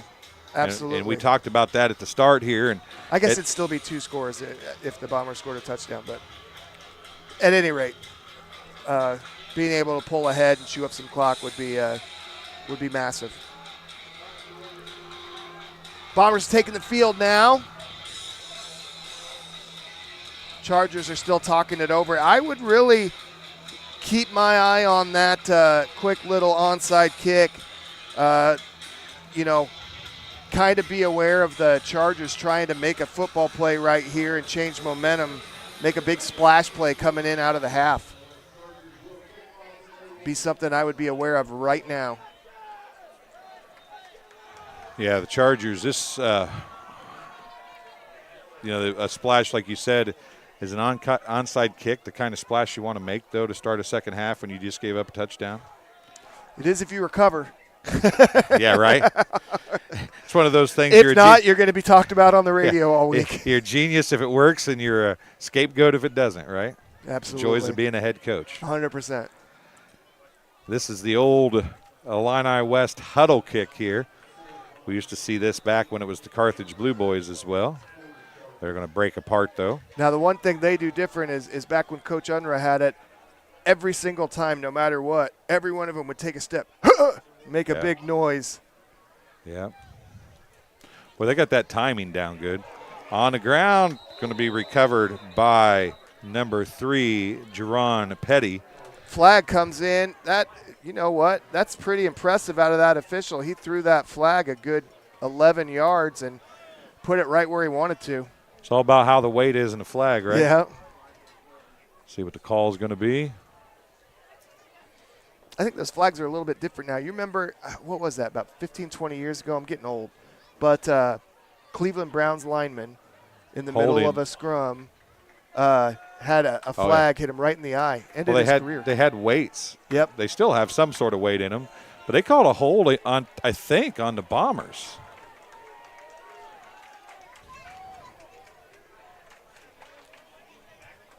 A 10-yard penalty on the Bombers. It's going to bring up first down and still be first and 10. I was going to try to figure out where it was at the 18. That's a 15-yard penalty. They said it was holding. Maybe it was behind the play. First and 10 deep in their own territory at the 18-yard line. Well, I'd say this is another example of that adversity we're talking about, and see if you can, that just gives you a little more length to sustain this drive. Single setback beside Holthouse. Watson in motion. He'll take the inside handoff. He around left side. He's got some running room. Then he's bottled up at about the 20-yard line. Host of orange jerseys there. Watson on the carry. A gain of about 3, it looks like, as bring up second down and 7. Got number 3, got an ankle. He's coming off the field. That was a 4-yard gain, excuse me. And that's number 3. According to this, it's Max Kinneman. Got given a different roster, and there's another offsides. Holthouse must have a really good cadence. Well, you say that, but Jack Duncan had the same thing, and before him, VJ Lane and McKenna Gobai for a while towards the end of that season. Tanner Horrell has had this trick in his sleeve for a long time. It might just be we go on the same thing, go on the same thing, go on the same thing, and then we don't. Yep, absolutely. That's all it takes sometimes. You get lulled into the same thing, and a handoff up the middle. Breaks it out to left side. But again, good pursuit by the Chargers. It is going to be a first down for the Bombers, though. But you're right. That's a 4-yard gain that could have been broken. Malachi Conley on the carry. It's 1st and 10. Sorry, go ahead.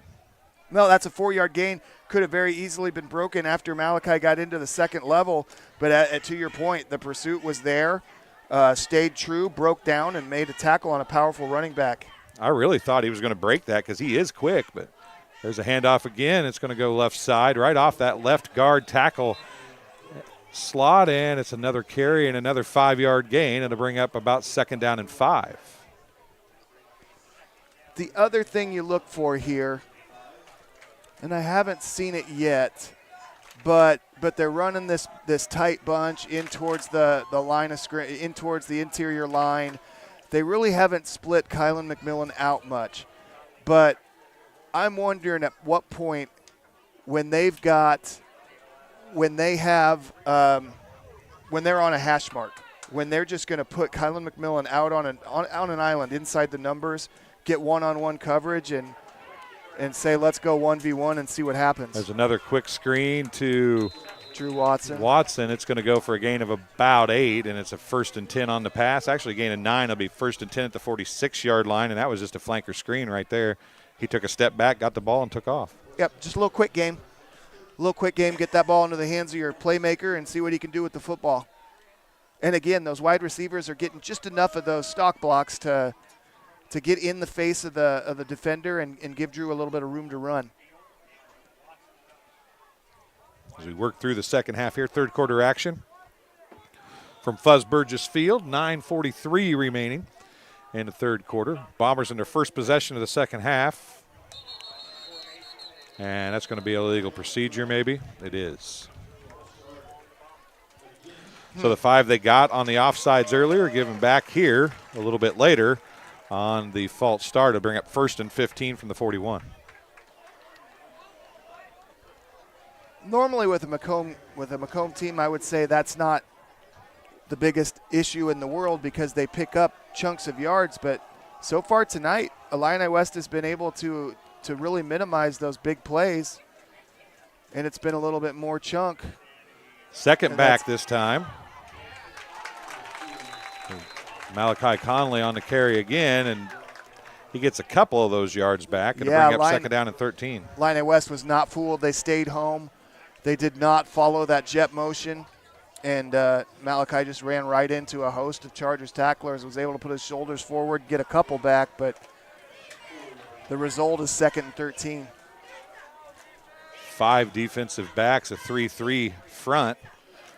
So a nickel package, is that what you'd call that here? Is that what they've been running? Yeah. 5 defensive backs. And the linebackers are defensive backish size. There's a pass wide open. Bombers have the first down and more. Oh, did he lose the ball? No, he held on to it. That's Jack Beal, right? He stretched it out. I think he was just looking for that 1 extra yard. I don't know if he knew where he was on the field. They got a flag behind the play. Oh, my goodness. It is, what are they going to call? Ineligible downfield on the Bombers. and it's going to bring it back. That's interesting.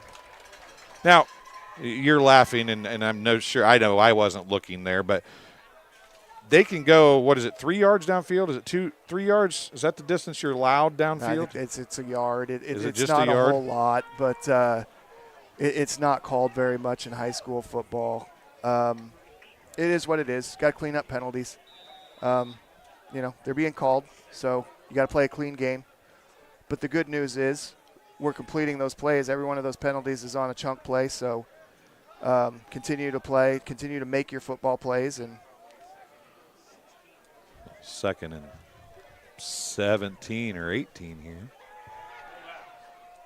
Holdhouse tucks it and runs, and he's going to still not be back to the original line of scrimmage. No, he's not. And I tell you what, he only gains about 4, but I really love the decision because he goes out, he doesn't go arm side, he goes backside and flips his hips, and he's looking downfield. That's where we've seen in the last 2 weeks Braden Holdhouse make a couple of mistakes and force a couple of throws. At that time, he says, you know what, there's 4 yards there. I'm going to go ahead and take those, and I'm going to go ahead and make a play on 3rd down. Yeah, and up by 8 points, you don't want to make that mistake, right? Correct. But you did a good job by the Chargers defense to contain him while still being in decent coverage. He's going to roll right this time. Now he's going to go back left, backs back, cuts up field. He's got had a little bit of running room, it looked like, but it closed in a hurry. He's still not back to the original line of scrimmage. Give him 2 more. It's going to bring up 4th and 12. Yeah, they're behind the sticks. This is going to end up being a punt. What you wanted to see was him pick up about 6 to 8 yards and give them an opportunity over the 50-yard line into plus territory to have a decision to go for it. But as it stands, you're behind the sticks. That's a lot to ask. You're going to go ahead and punt this football.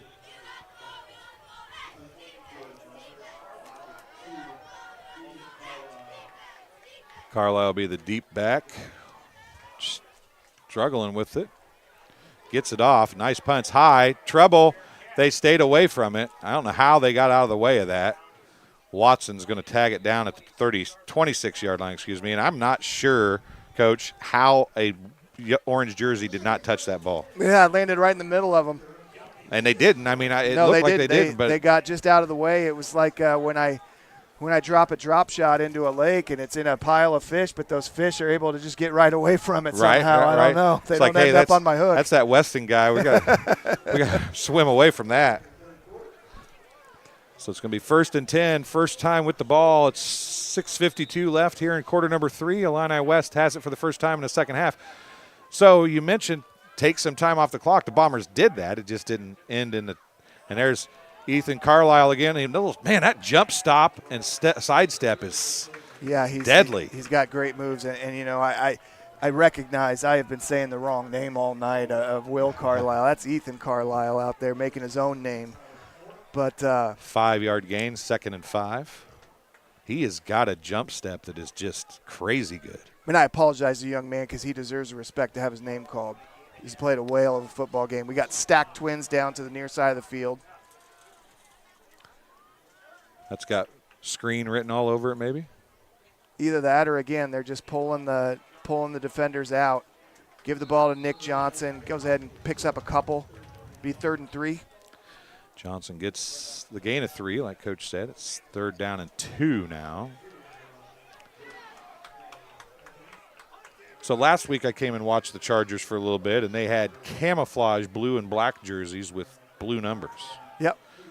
These numbers aren't real big, and I'm kind of blind. It's kind of hard to see them, but the other ones were also would have been I would have been really bad trying to read numbers then. Big 3rd down play here, 3rd and 2. Got Drew Watson adjusted. Oh, he was not ready for that snap. But he caught it. He did. He's going to be short of the 1st down. Just barely. That's going to be 4th and inches, 4th and half a yard. He was not ready for that snap at all. Johnson, the running back, never moved. It's going to be 4th down and 1. They're stopping the clock. They're going to want a measurement here. Is that what they're looking? They want him to move. The spot on the far side, I think he wants that ball farther forward. They're going to go for it here. Same play, same formation. And I bet it's going to be Will Carlisle up the middle. And in the backfield, he gets hit, but he breaks gets hit in the backfield. He keeps his knees moving. He picks it up. He does. A good sidestep there to get past Drake May. And Drew Watson was back there, too. From a safety position, they blitzed the safety, and he was up there and through the line, too.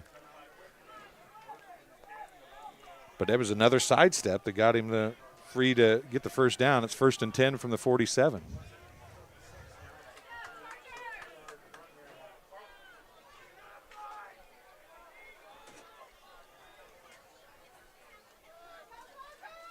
Sneaking up to the line of the linebackers. As a flag down on the far side. Oh, boy, he's out of the game. Who was that? That's Noah Applogan. What did he do? Hit him behind the play? No, it was right here in front of us. Oh, he threw him down and then threw him down again. It's just came on across the screen here that we saw. And Dylan did a great job almost by accident of getting that on there, but he got it on there nonetheless. And that's going to be – that could be an ejection. We'll see. At the very least, it's going to be an unsportsmanlike penalty. Then the other penalty, I think, was on the Chargers, though. There was one before that. So you got holding on the Chargers. Unsportsmanlike. I think they might have called personal foul on both. Hold on a second. No, he called holding the first I didn't see the official that came over here to talk to Coach. We'll see what they end up doing. The unsportsmanlike penalty comes after the other penalty, right? Because it was after the play. So they'll mark off the 10 or whatever the holding was, and then they'll bring it back 5, right? I think they mark off the 10 and bring it back 15. Well, I mean, it'll be a net gain of 5.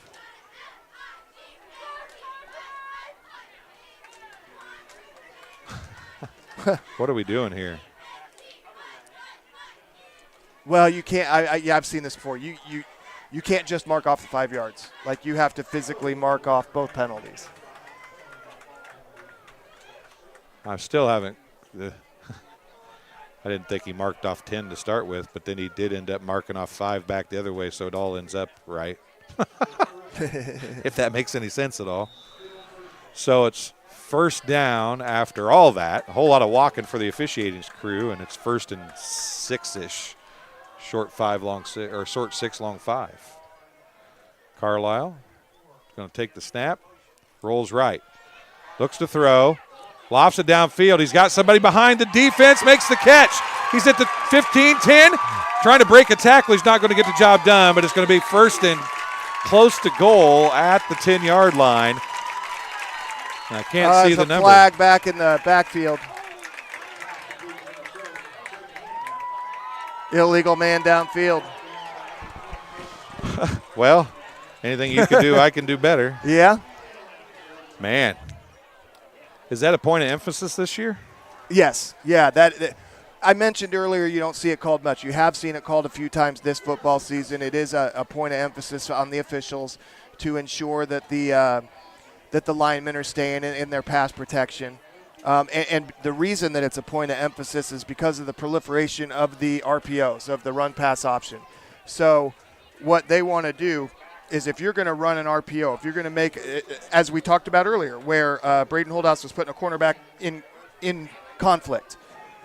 No man's land, right? If you're allowing linemen to leak when you make that play, you're giving a huge advantage to the offense when the rule states that they can't.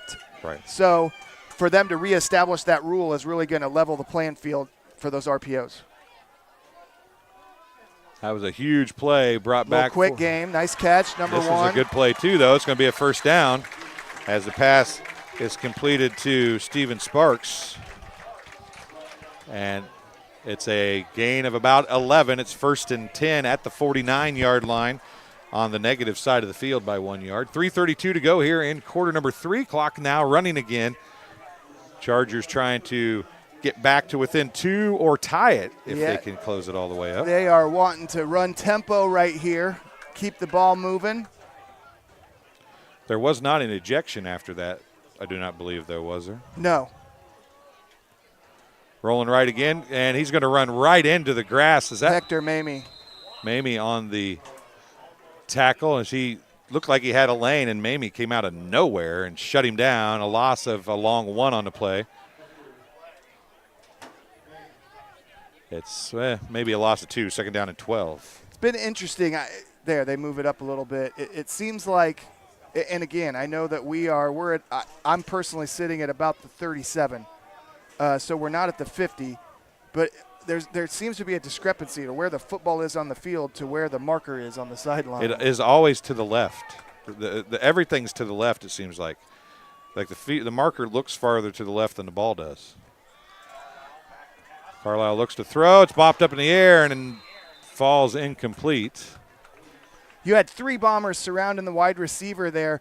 Carlisle forces the ball in, and he got it to the receiver's hands. But, he threw a fastball. That's a tough play. Ball goes up in the air, but all the Bombers converged on the receiver, and the ball bounds about 5 yards away. Trey Niederman was the intended receiver. Falls safely to the ground. So you're behind the chains. You got 3rd and 12. You got twins out to the right. You got your tight end wing combo here to the field, to the near side. Fake. We got action. He's going to roll right. He's got some room. Throws downfield and cutting in front to knock that away. Nearly an interception. Who comes up off the ground over there? Was that 20? I can't see the number. Yeah, that's Nolan Hogue out there. Could jump the route. And I think he got there at the same time as a receiver. Receiver is able to have a hand on it and prevent Nolan Hogue from that interception. But a phenomenal athletic play by Nolan Hogue, being able to jump the route and break that up. They're in negative territory. They're behind the chains, very similar to what the Bombers had, so they're going to go ahead and punt this football away. 4th and 11 or 12. They call it 11 on the scoreboard. Nice punt this time. It's going to bounce and it takes and a Charger bounce and then checks. Took a couple of Charger bounces and then checked up. 25, like a pitching wedge almost, yeah. Wasn't it? Bounced twice and then stopped. 25-yard line is where the Bombers will start off here with their second drive of the half. 2:08 remaining in the first half. This game being brought to you in part tonight by McDonough District Hospital. McDonough District Hospital's athletic trainers, MDH Rehabilitation Center, with locations in Bushnell, Macomb, and Monmouth now, provide expert help to all area student athletes and the prevention, care, and rehabilitation of all athletic injuries. Learn more at mdh.org. McDonough District Hospital, more than hospital care, hospital care, a hospital caring. Noah Applogan was back in at his fullback position. That was a run, and Malachi Conley is met at the line of scrimmage, maybe gets about a half a yard. Yeah, it's really outside of the quarterback run. Both these defenses have done a great job against the running backs. Yeah, absolutely. Stopping the run. Absolutely. Conley's had a couple, but only about 5 or 6 yards. You haven't really seen him get his wheels going, his legs stretched out. There's a handoff, and in the backfield. That looked like to me, and you might correct me if I'm wrong, that handoff goes to Drake May. It looked like Holdhouse wanted to take that ball out of his belly, and Drake May wouldn't let loose of it. He still had his eyes there, but the running back is told, if that ball gets in your belly, you take it until it's taken away. So, yeah, I think that Braden wanted an extra beat to kind of size up the defense, but once it gets there, that running back is instructed to take it. It's second or third down and 12. They get the ball out to Watson. And another he's going first to down. pick up the first down, hold on to the football. He's still got his feet moving. They're going to give him forward progress out to about the 43-yard line, almost to the 44. Now, first and 10. After that incident earlier with the personal foul, obviously a couple of players got kind of tied up there. But you see a concerted effort on both teams. They're picking guys up. They're patting them on the back. They're like, hey, we're not letting the game go this way. And that's really good to see out of both football teams. And for the most part, it's been that way the whole night. I think so. Now up under center, I formation behind Holdhouse. Hand off to the second back through Drake May. Bounces it outside to the left. He's got some running room. First big chunk play on the ground, and Drake May. And a flag. And a flag does come in late. It's Drake May all the way inside the 40 to the 37. And that does look like a hold.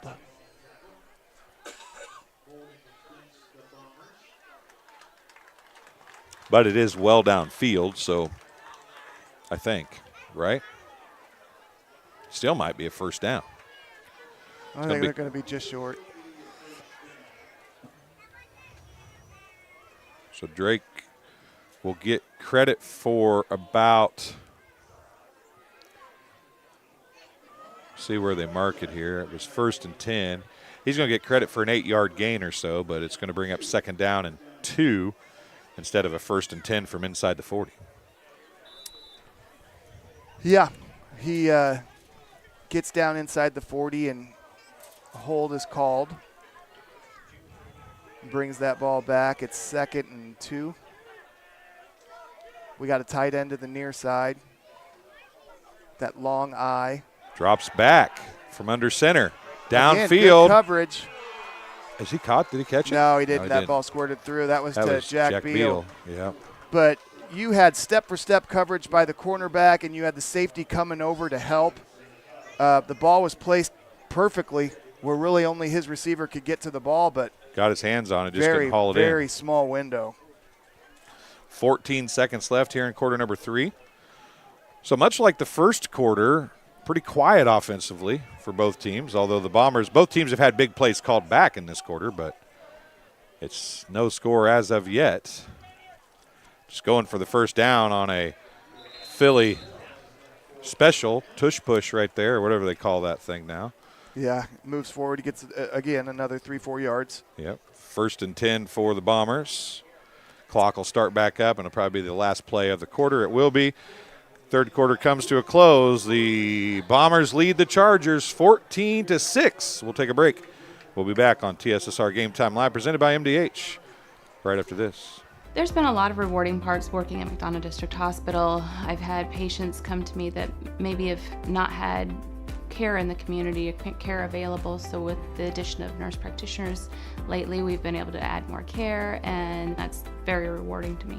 My hope is that when the patients leave at the end of an appointment, they leave and they definitely feel like they've been listened to, and they feel like their needs have been met, their cares have been met, and that they're going to get the proper treatment that they deserve from me as a provider. You will get the opportunity to see so many different things that if you worked at a bigger hospital, you may not be able to see. You know, work is not just about the job, it's also about the people that work alongside you. And we have the best teamwork. They're like a second family. Sometimes you can't get that feeling other places. Welcome back to Fuzz Burgess Field here in Carthage, Illinois, at Illini West High School as we get ready to go. Yeah, we mentioned just before that break at the end of the quarter there that Braden Holdhouse on that quarterback keeper. I think Jack Duncan in his junior, senior year, those playoff years, he probably averaged about 5 yards a carry on those, 5 to 7 yards a carry. That was a big play for the Bombers. Absolutely gained a lot of yards on that. My wife and some friends just texted that they absolutely think I've been using the word absolutely too much, so they're going to make a little game out of it. So you absolutely should absolutely use it more. Absolutely going to hammer that home. There's a handoff to Drake May around the right Off side. Tackle, gets He's got outside. some room, and around the corner he goes, down to across the 30. He's still on his feet. He might go.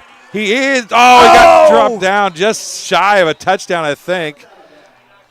Inside the 5. Steps out there, at the 3 or 4. Well, maybe he's outside the 5. I don't know. Is he? Well, we can't know. see from here. It's hard to tell from this angle. That'd be a hard one to tell from the 50, and we're about like you said, 35 or so.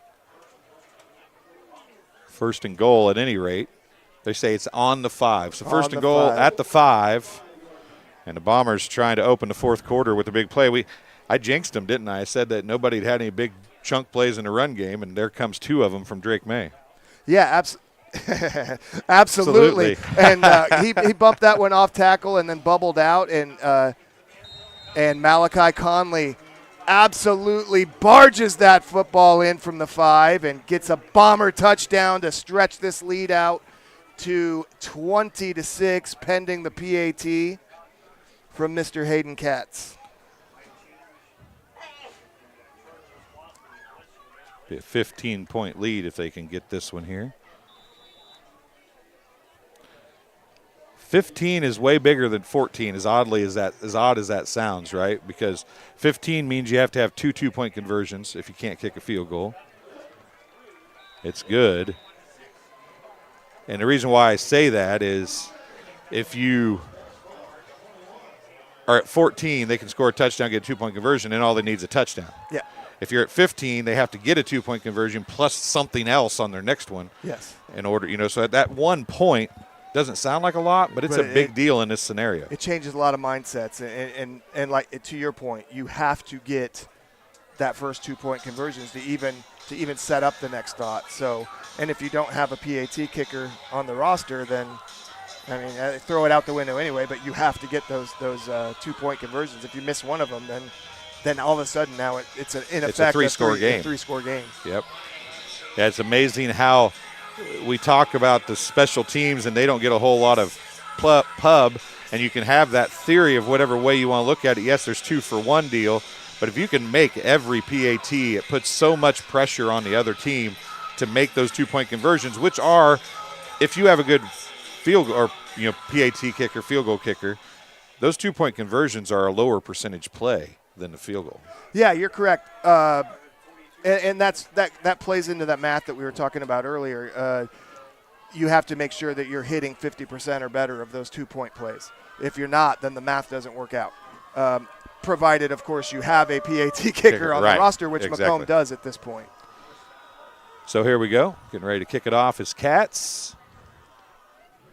Nice kick, about to the 35. Or make that the 25 where it bounced. Picked up. And nice tackle. Carlisle's going to be brought down inside the 30 to about the 28 or 29-yard line. Malachi Conley made a really nice tackle. We know that Ethan Carlisle has a lot of wiggle to him.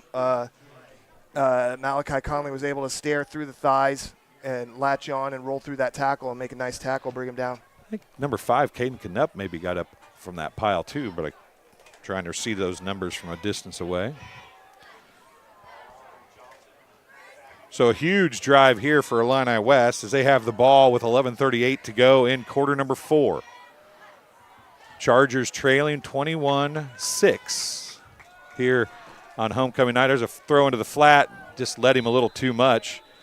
Pass intended to the right flat. Now that was where our angle helped us out a little bit. We could see that ball kind of tail a little bit. It actually tailed away from the hands of the receiver. Niederman out there coming into the flat on an out and under route there. The outside receiver went straight up the field. Niederman tried to come underneath him as a little rub route, maybe even a bit, but didn't work out. A little of a smash concept, try and get confusion between the cornerback and the outside linebacker. Here's the stack to the near side that we were talking about earlier that resulted in a big play that got called back by a lineman downfield. Fake handoff. No, he gave it. He did give it, but didn't go for much. A yard or maybe less. Johnson gets a yard or 2. Hector Mamie in there at the bottom of the pile, helped out by a couple of his buddies.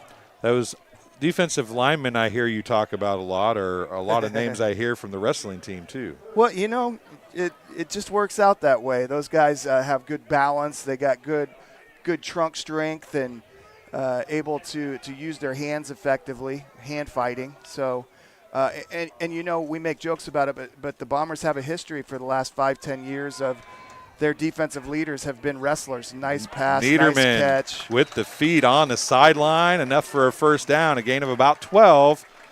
It'll be 1st and 10 at the 41-yard line. Just needed one, and he got it down. Congratulations, by the way. The first ever Macomb Bomber girls wrestling coach, right? Yeah, absolutely. Official head coach. Tanner Scott. Yes, thank you very much. I appreciate that. I will say this.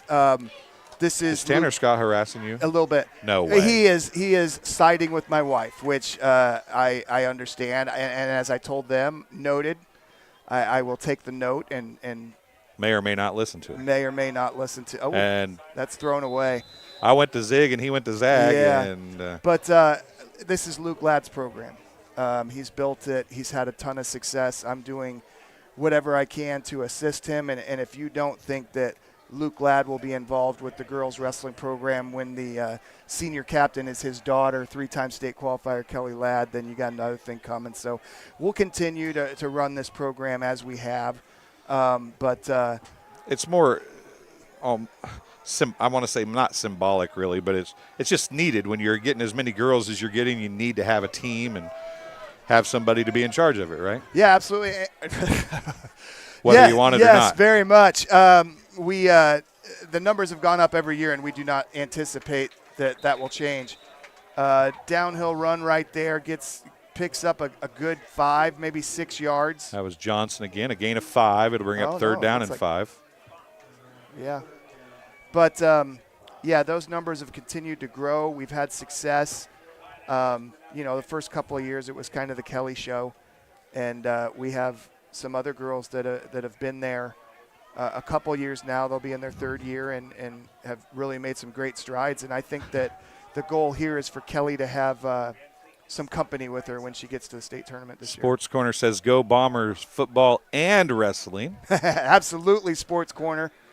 Sports Corner, one of our great sponsors through the years. And they're a great sponsor of Bomber Athletics across the board because they have one of those banners hanging in the gym that where they sponsor actually 2. They sponsor a boys and girls weight class, and they've got their logo there hanging in the gym. And there's a couple of those available if somebody wants to reach out to me. But we've got those sponsor banners hanging in the Macomb gym, and they don't come down. Those are there for every athletic event. And 4th and 4 here, a big play for the Illini West Chargers. Yeah, and that is 4-down territory. You're under 10 minutes to go, and you're down at least 2 scores.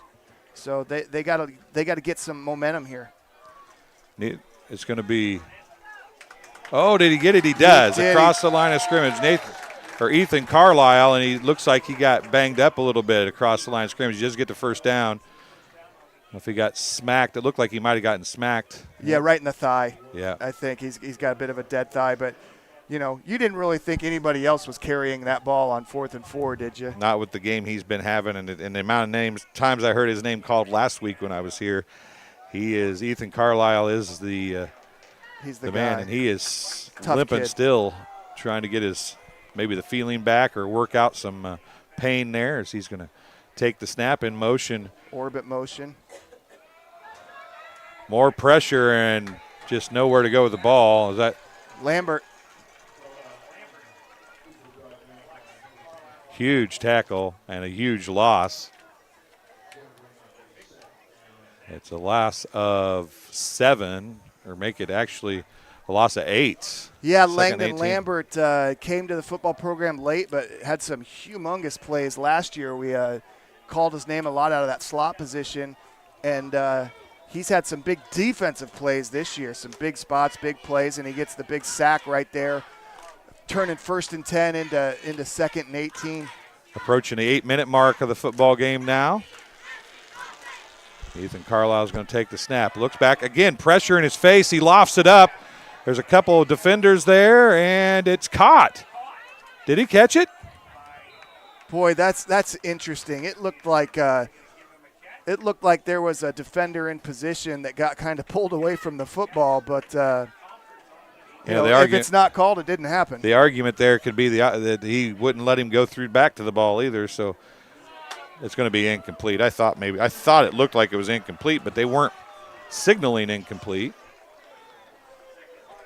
They did the right thing, though. They discussed it. They got 3 officials together. They talked it through, and they made the call that they saw on the football field.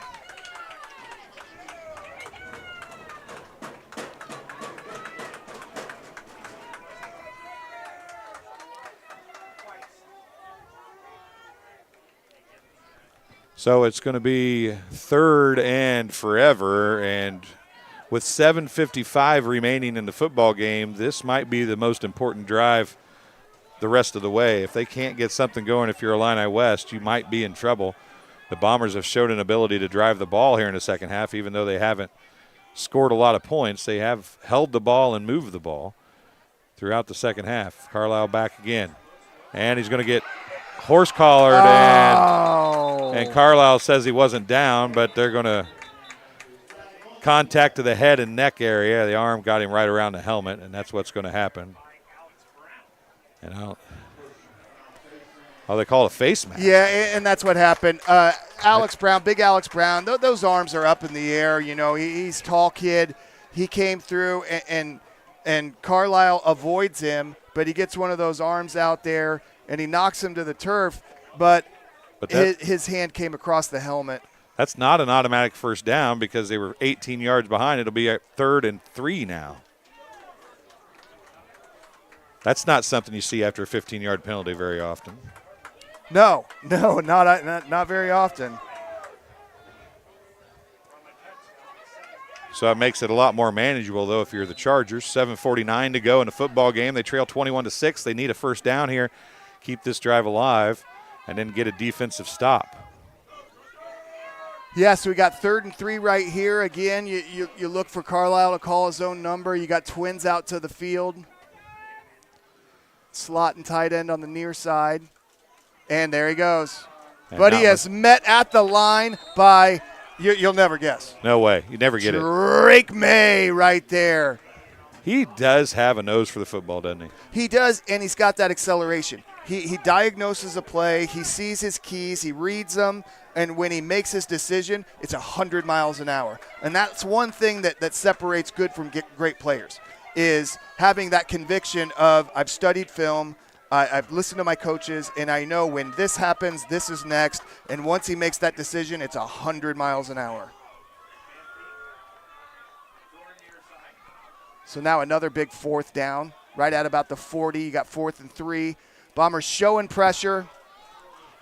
And broken up by Kylan McMillan. He's upset he didn't make the interception, but he didn't need it because that's a turnover on downs. Yeah, he wanted to pick. He thought he might be able to go if he'd have caught it, and that's you see him bringing his hands. Bring it in, man. Bring it in, he says to himself. But it's 1st and 10 Bombers at the 40-yard line. And are you surprised at all that they tried to throw there and didn't run Ethan Carlisle? But Ethan Carlisle's been banged up a little bit, so that could have something to do with it as well. Yeah, that shot to the thigh that he took about 5 plays ago, probably a little more damaging than maybe we know.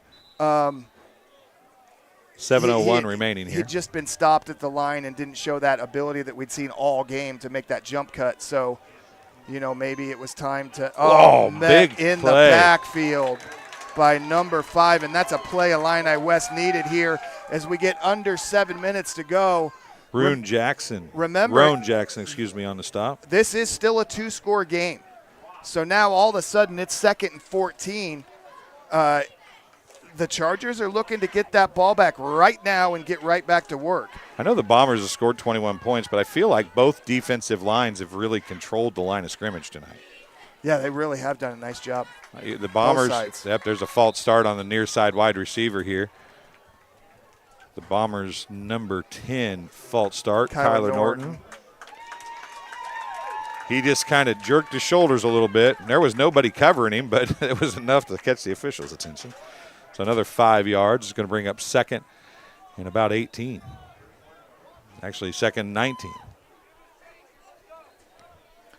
So at this point, probably you're about running time, right? Oh, absolutely. You want that ball to keep going. 6:15 to remain. You want to get first downs, obviously, but you really want to keep that clock going. So I anticipate quick game, especially since you've got, you're only on 2nd down. And he's waiting for the arm to start moving his hold house. And he's going to keep it, rolls around right. And another big play in the back. Holdhouse breaks the tackle, though. Now he's going to try and go back. The ball. And he's still going to break a tackle. He's still got some room to run. He's going to get across the line of scrimmage somehow. Picks up about 6. Yeah, 5 or 6 yards on the carry. And as much as anything, he wasted about 10 seconds doing it. And it's 5:42 to go here in the 4th quarter. And that clock keeps moving. So now here, 3rd and that 14. first down marker is at the 50. So is this 4-down territory? Not necessarily. Probably not up 2 scores, It'd have right? to be short. Yeah. It'd have to be real short. Inside 2 at least. But so right here, you need to pick up 12. So do you throw here with 5:15 remaining, or you just let the clock run? I think you use your quick game. I think he's going to put the ball in Drew Watson's hands. No, he calls his own number. He's going to go right up the middle. He might get it. Very close. And he's in that area that we were just talking about. Yep, and Coach Horrell is down the field. And the coaching staff down there taking a look, and they're going to go for it, it looks like. Yeah, you got that ball right down there. Oh, man. Jeez. That's a lot worse spot than I thought it was going to be. Yeah, it really is. Well, the down marker is, but not where the ball looks like. Yeah, but not where the ball is. Yeah. Oh, nearly they ran jumped that off. Freeze. They're going to call timeout, maybe. Nope, they're going. Here we go, and it's going to be Braden again. Braden Holdhouse taking the snap. Nope, it is going to be a timeout.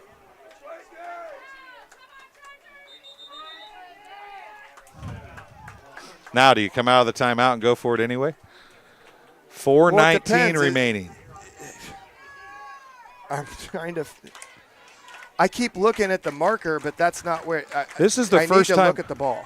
This is the first time all night that it looks like the down marker is right of the ball. All night long for us, it seems like it's to the left of the ball. Yeah. But 4:19 remaining here in the football game, and the Bombers lead 21-6. They have a 4th down, and we're going to call it 3-ish. Yeah, it's a full 2.5. It's a full run. This isn't a tush push. This isn't, this is a full run. You have to win a block. You've got to win your 1v1. This isn't find a bubble. But the other thing that you can do, speaking of bubbles, is run that quick game, put that ball out in your playmaker's hand, and see if you can make somebody miss. But I would anticipate that Braden Holdhouse brings this downhill. He's got Drake May out there on his right. So Norton's got to be on the line of scrimmage here, otherwise the tackle's uncovered. He looks like he is up there. I was going to say it looked like he was off the line. That's the reason why I was saying that. And he gets up there the last time. He's going to hold on to it, and he's not going to get there. He had Norton, I think, open, but the pressure got to him too fast, and it's a gain of 1 or 2, but it's a turnover on downs.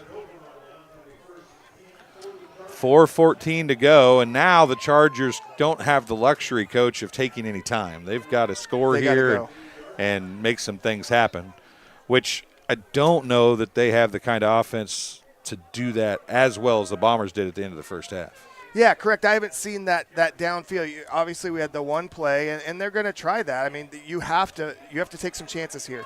You got to get outside of your comfort zone. You're going to have to push the ball downfield. So they're running the stack here to the near side again.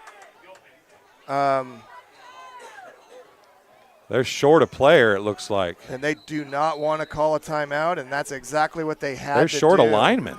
They are short a lineman, and that is a killer right now. They had all 3 timeouts to help them, but they were short a lineman, and they had to burn a timeout in order before they got a penalty. Yeah, that of all the times to burn a timeout, that is not when you want to burn one when the clock isn't even running. And now again, so if that's the Bombers, do you burn that timeout or do you eat the 5 yards? You know what I mean? Yeah. Because you've got the ability to get 7, 8, 10, 15, 40, 50, 60 yards in a play, whereas if you are a more methodical offense, those 5 yards mean a lot more. So that plays into that math a lot too. Yeah, the Bombers take the penalty there probably and punt it away. If it was that play before, right? They just punt it away. But the Chargers can't give up 5 yards here. They don't feel like they can. And I would say it's the right call. You don't want to give up 5 yards to start a drive that's as important as this drive is for Illini West. Yeah, even from the mental standpoint, because right now you're in plus territory. That penalty would have put you behind the 50, put you in minus territory, stops any momentum you believe you had in your head on that stop. So you got trips now to the near side.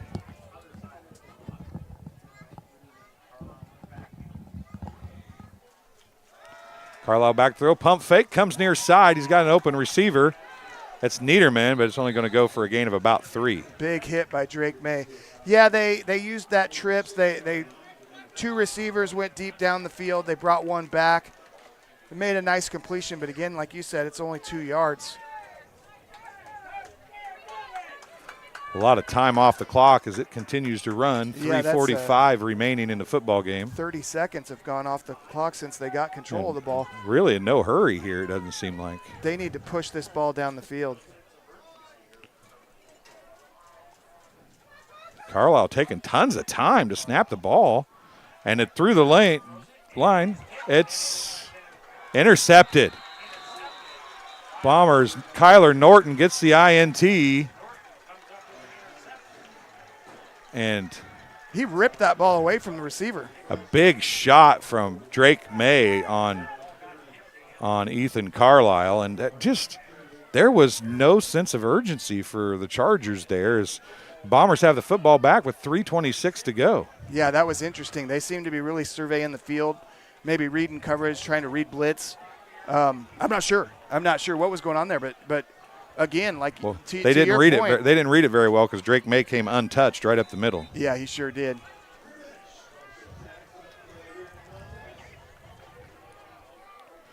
I formation backfield, 2 tight end set, wide receiver far and near. And it's going to go to, that's Connolly, right? A gain of Malachi 3 Conley. or 4. This now becomes ball control for the Bombers, and as we mentioned, remaining. As we mentioned, obviously the Bomber offense had their struggles holding on to the ball last week. Malachi Conley has had 2 hands firmly on the football all night tonight.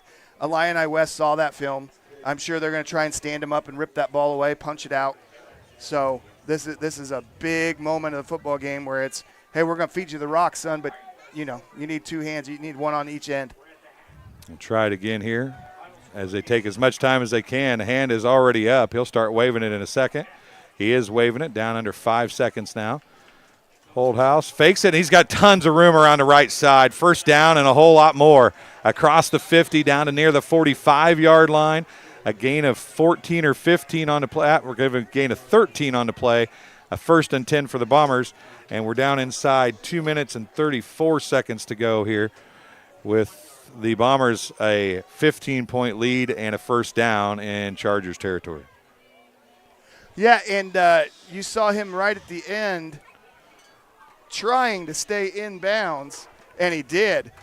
I'd say earlier in the game, he picks up another yard or 2, darts out of bounds, but in that one, he had to fight through a defender to stay onto the field, keep that clock moving. It's nice. Holdhouse is not making his lineman get down until the arm goes up, which is 5 seconds before the arm starts waving. And there's the first. 2 timeouts with give my offense an opportunity to push the ball down the field. If that ball got put onto the carpet a few times last week. So, maybe they're trying to wait out an opportunity for a turnover. But we had a glitch in the internet there, and Malachi Conley went for a gain of about 7. It brings up 3rd down and 6, and a timeout was just called by the Chargers. For you folks at home wondering what happened there. 1:07 left in the football game, and they will make the Bombers decide what to do on 4th down by doing this, I suppose, right? But well, it depends. Again, a little too late. Oh, yeah, I guess they will because of the timeout. Conley's going to say, I want a 1st down. Oh, yeah, you have got to throw that flag. Up high on the tackle. I'm not sure if it was. Snapped his head back. So that will, all intents and purposes, end this game. Personal foul, face mask against the Chargers. And with 1:01 remaining, that will be the end of this game. I mean, they do have two timeouts, which they could call, but that's not enough with 1:01 left to keep the clock from running out on them. So I would imagine we'll have 2 snaps remaining here, would be my guess.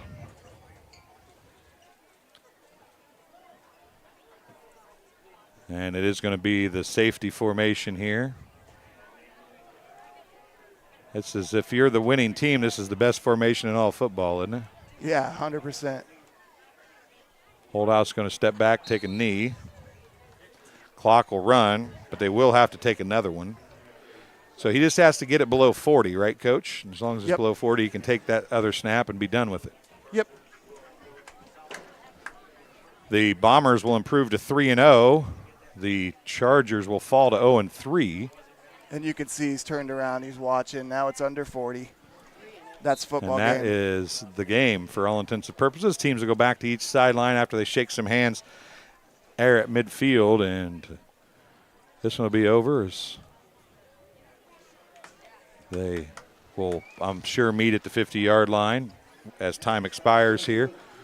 down to 17 seconds. The Bombers are going to get a 21-6 win over Illini West, and the Bombers are doing what they need to do here early in the season, Coach, to push themselves to a playoff berth. Yeah, it hasn't been pretty at times. There's been mistakes, but those are coachable moments. And at the end of the day, you know, I talked about this. I'm a Packer fan. I have a lot of Bear fan friends, and both of those games played Week 1 football games. Both of those teams, both of them had a lot of mistakes, but the Bears end up with that data, with that film that they can learn from, and a win. Whereas the Packers did some good things as well, but they have a loss. You know, you'd rather and have short the a win. quarterback. And well, we'll see for a while anyway.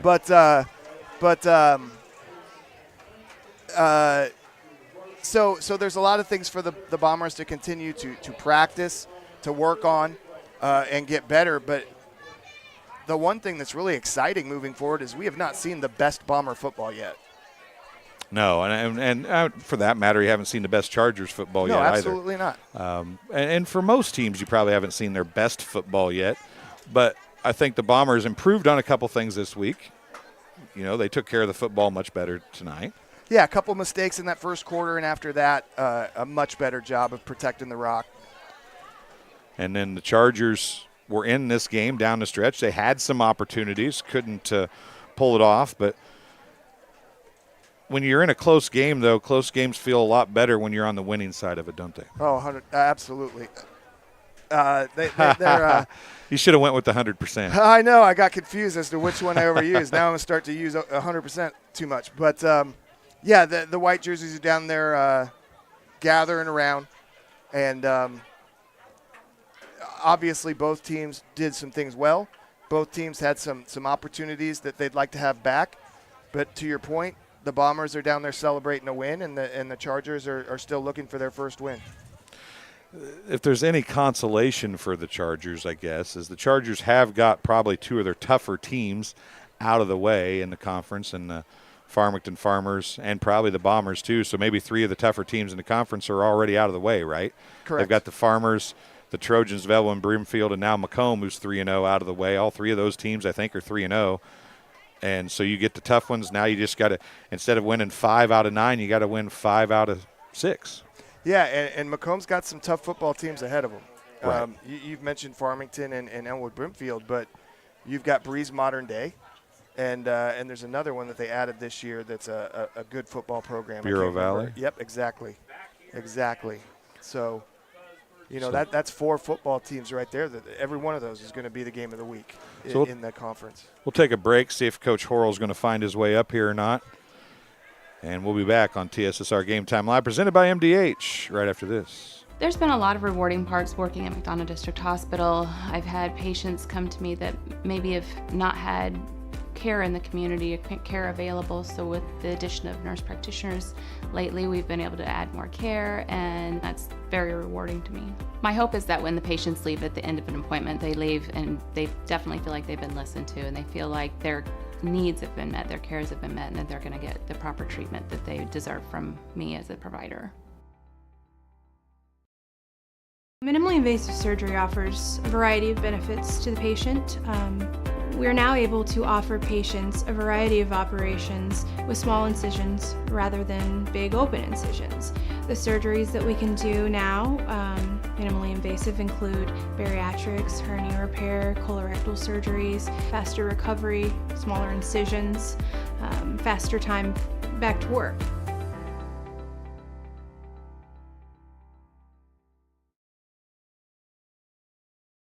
It was the community that really drew me back to Macomb. I'm from a small community, and I'm from a farm family, and ultimately I always wanted to practice in a place like that, and I felt that I had the ability to connect to people who with a similar background from me, and the fact that the staff members at the hospital and the support, all the support staff at the hospital was also focused with the goal of patient care. It felt like it just all came hammered at home for me. You get the opportunity to see so many different things that if you worked at a bigger hospital, you may not be able to see. You know, work is not just about the job, it's also about the people that work alongside you. And we have the best teamwork. They're like a second family. Sometimes you can't get that feeling other places. Hey, we're back here with the fine coach of the Macomb Bombers, Tanner Horrell. Coach Horrell, you got another week of data, another week of film, and another win on the column. What'd you see tonight? A lot. Defensively, we played well. A lot of things we got to clean up. We got to stop shooting ourselves in the foot. A lot of penalties that are mental mistakes.